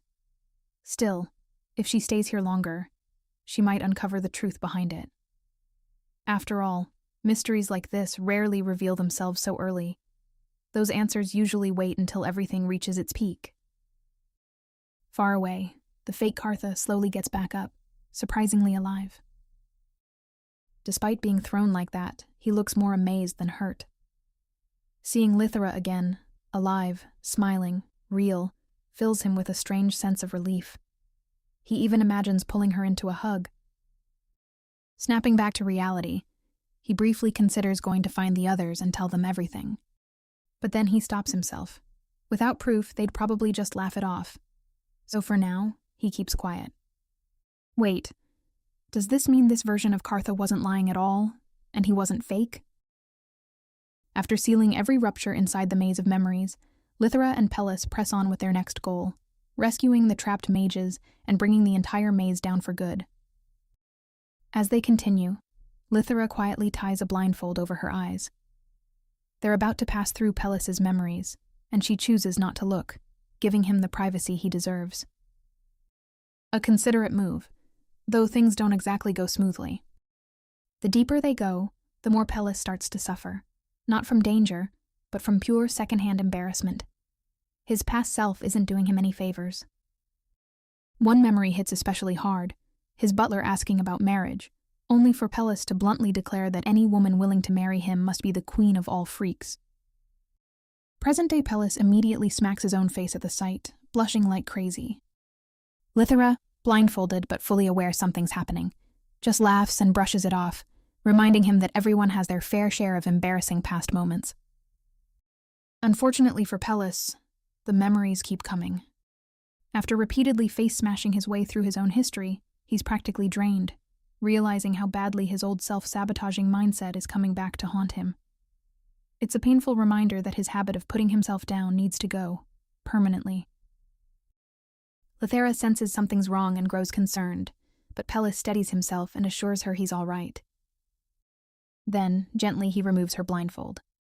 From here on, he explains, they'll be seeing memories they share together. And the very first one? Their first meeting. Lithera bursts into laughter the second she sees it, Pellis standing there, all cold and intimidating, warning her she might regret marrying him. Compared to the man standing beside her now, it's almost unbelievable. From fearsome to soft in record time. Honestly, he might have picked a better moment to take off that blindfold. Pellis, thoroughly embarrassed, just lets her laugh it out, saying it's fine as long as she's enjoying herself. Then, more quietly, he admits something deeper. There are plenty of memories he'd rather erase, but everything from a certain point onward is different. Those memories are filled with happiness, and every single one of them has Lithera in it. That confession hits harder than anything else in the maze. Lithera had expected this place to be filled with nothing but darkness, but instead, through his words, even these memories begin to glow. After finally shattering the maze's core, Lithera and Pellis complete their mission. Every trapped mage is rescued, and the maze of memories collapses for good. Indago looks visibly relieved, though, truth be told, his concern leans more toward his research than the well-being of the mages themselves. Even while carrying an unconscious mage, his mind is already racing ahead to what comes next. A classic mage type. Not wasting time, Lithera steps forward and channels her power into the massive magic stone they had recovered earlier. Her goal is clear. She wants Indigo to figure out a way to deal with the ruptures without relying on her every single time. She tells him this directly, without sugarcoating it. She can't keep showing up whenever disaster strikes. And quite frankly, it must have been humiliating for him not to handle things on his own. Lithera smiles and adds that this is his chance to prove what he's truly capable of. Indago freezes for a second, clearly moved. His face reddens, heart racing, and before anyone can stop him, he blurts out a question, asking if there might be space in her heart for a second place. Very bold. And somehow, Pellis doesn't even flinch. He plays along, casually steering it into a reverse harem route. He says that Kartha already occupies that spot, but if Indago insists, third place might still be open. Of course, Lithera cuts them off immediately. With a firm tone, she reminds them both that she's already made herself clear. There's only one person in her heart. That spot is fully occupied by Pellis. Back in their territory, Pellis suddenly lights up with excitement as he starts talking about Noatha Carnival's Day, a lively festival meant to honor the benevolent god who shaped their world. It's a whole week of celebrations, where commoners cherish time with loved ones and nobles go around blessing their estates. Lithera's birthday happens to fall during that same week, but she brushes it off like it barely matters. After living through 3 lifetimes, birthdays don't exactly hit the same anymore. What actually catches her attention are the festival activities themselves. While they're trying to keep the expenses under control, Kartha suddenly appears out of nowhere, because of course he does, announcing that all holiday items are now half price. He looks far too proud of this, like he's fully prepared to bankrupt himself just for the occasion. He hands Lithera a catalog, then immediately pulls Pellis aside for a quick, private talk. And knowing Kartha, nothing about that conversation is ever simple. As they walk down the hallway, Kartha casually drops a bomb, reminding Pellis that Lithera's birthday lands on the 3rd day of the festival. With a grin, he asks what gift Pellis is planning, and suggests they coordinate so they don't end up buying the same thing. Pellis completely freezes. This ex-gloomy man has never celebrated a birthday in his life, and worse, he didn't even realize he needed to prepare something. It hits him all at once, and suddenly, he's in full panic mode. As days pass, Lithera begins to notice something odd. Pellis has been acting suspicious. He spaces out, disappears at random times, and keeps whispering with Kartha like they're plotting something dramatic. She quickly figures out what's going on, but instead of calling him out, she plays along, pretending she hasn't noticed a thing. No need to ruin the surprise, after all. Even when night falls, Pellis can't relax. His mind keeps running in circles, desperately trying to come up with the perfect gift. The problem? Every idea feels lacking. For a man who can face monsters without blinking, choosing a birthday present might just be his toughest battle yet. The next day, Pellis goes on a full-blown mission, seeking advice from Jurgen, Nikki, and even the knights. Surely someone must know how birthdays work, right? Wrong. Not a single one of them gives a useful answer. In fact, they all look just as clueless. That's when Pellis completely loses it. He demands to know if any of them have ever celebrated a birthday. An actual special day spent with family, good food, and meaningful gifts. His frustration explodes as he questions how they all manage to live such bleak, uneventful lives. Most people standing there are confused, while Nikki calmly reminds him of one important detail. He used to be the worst among them. Nikki recalls how during his younger years, right at the peak of his brooding phase, Pellis openly dismissed birthdays as pointless. According to him, only children cared about such trivial things. And now that exact mindset has come back to haunt him. Trying to help, the butler offers an example from Pellis's father. On his wife's birthday, the man had gone all out, piling up mountains of gold and silver, filling 10 entire rooms with dresses and jewelry, arranging a grand orchestra, serenading her, and topping it all off with 1,000,000 roses. It sounds maybe a little too impressive. Pellis immediately rejects the idea, worried that something so over the top might actually push Lithera away instead of making her happy. Desperate, he even rereads an old letter from Lithera's past life, hoping for inspiration. But it only makes things worse.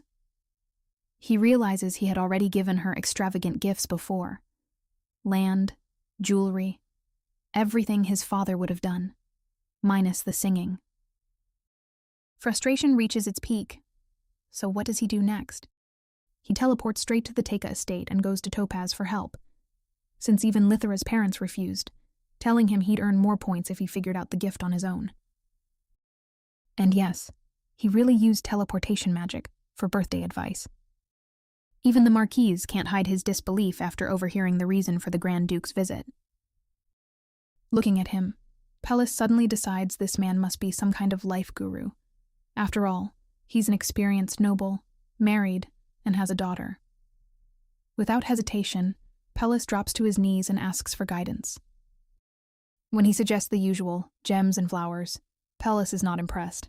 It feels too predictable and hollow. Just as things start going nowhere again, Manila steps in. She greets him and offers something far more thoughtful. Instead of choosing something expensive or ordinary, she suggests picking a gift tied to a shared memory, something meaningful between him and Lithera. It doesn't have to be grand. Even a small moment can carry deep emotional weight if it represents their bond. That's when it finally clicks. For the first time, Pellis looks like he truly understands. With genuine gratitude, he thanks Manila and promises to repay her someday. Then, without wasting another second, he heads back home, this time with a clear plan in mind. Fast forward to Lithera's big day, and Pellis is fully locked in. No mistakes, no second chances. He's determined to make this perfect, even if it costs him his sanity. As expected, Lithera is completely flooded with gifts. It's almost overwhelming. Her parents send her a stunning dress. Kartha delivers a collection of high-end items like he's trying to outdo everyone, and even the Lord Mage goes all out, crafting brand new artifacts just for her. House Teika sends their own contribution, and the people of Termaine, from knights to servants, add their heartfelt presents to the pile. It's a mountain of affection, and honestly, she looks a little buried under it. With a bright smile, Lithera turns to Pellis, gently pulling him closer. She tells him that out of everything she received, he is her favorite. Pellis, clearly affected, takes her hand and invites her somewhere more private, wanting to make this day linger just a little longer. From the balcony, Lithera gazes out at the glowing festival lanterns drifting through the night sky. It's truly a breathtaking sight. Then Pellis, looking unusually nervous, brings out his gift. He hands her a pocket watch. Simple on the outside, but once she opens it, she freezes. Inside are 4 tiny clocks. One represents him. The other 3 represent her past lives. That's not just a gift, that's a statement. Holding her hand carefully, Pellis explains. The watch symbolizes the time they share.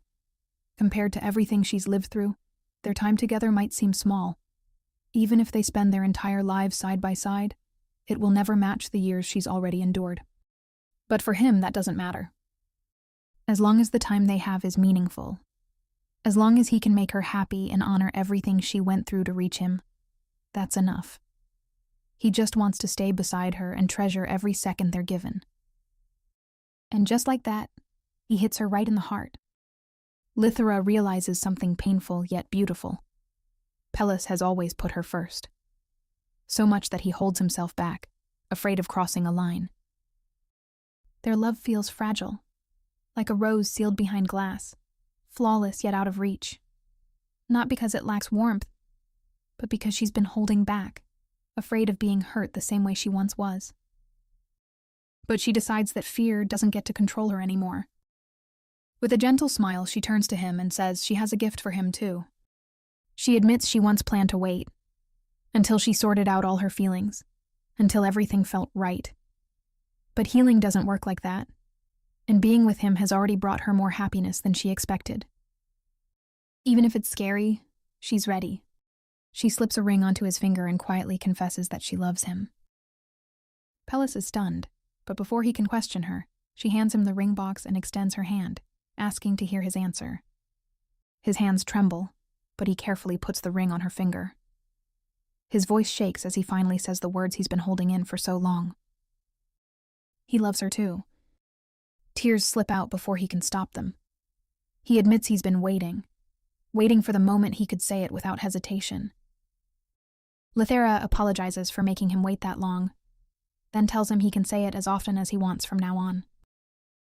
As their lips finally meet in a deep, lingering kiss, the moment turns heartfelt, both of them quietly pouring out everything they've been holding back. The next morning, sunlight spills into the room as Lithera slowly wakes up, only to immediately feel the consequences of last night. She stiffens, flustered as the memories come rushing back. So, they finally take their relationship to the next level. She glances beside her and spots Pellis still asleep, a rare sight, considering he's usually up before her. Taking advantage of the moment, she mischievously pinches his nose to wake him. As he stirs, she teases him, pointing out how peacefully he's sleeping after leaving her completely sore. Her face heats up the second he tries to respond, and she quickly shuts him down before he says anything that might make things even more embarrassing. Pellis, still red-faced, promises to be more careful next time. Then he wraps his arms around her from behind, quietly asking her not to dislike him. That only makes her blush even harder. Soon Pellis pulls her down beneath him, the teasing between them melting into something softer, words growing gentler, touches warmer. Sweet whispers slip between lingering kisses, and the distance that once kept them apart quietly disappears. What remains is something deeper, something real, and this time, neither of them holds back. Later over breakfast, Pellis can't help but stare at the ring on his finger. Something doesn't add up.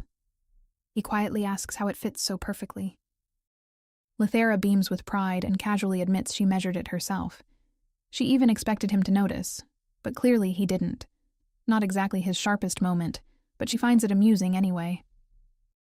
Pellis, still not used to receiving something so personal, grows a little shy. It's unfamiliar territory for him. Seeing that, Lithera gently reassures him, telling him how much she treasures the pocket watch he gave her. Not just because it's beautiful, but because of what it means. To her, it carries every moment that led her to him, not just the time they share now. Hearing that, something in Pellis finally settles. With their gifts exchanged, and their feelings finally laid bare, there's no more hesitation between them. What lies ahead isn't uncertainty anymore, but a future they're ready to build together, openly and without fear.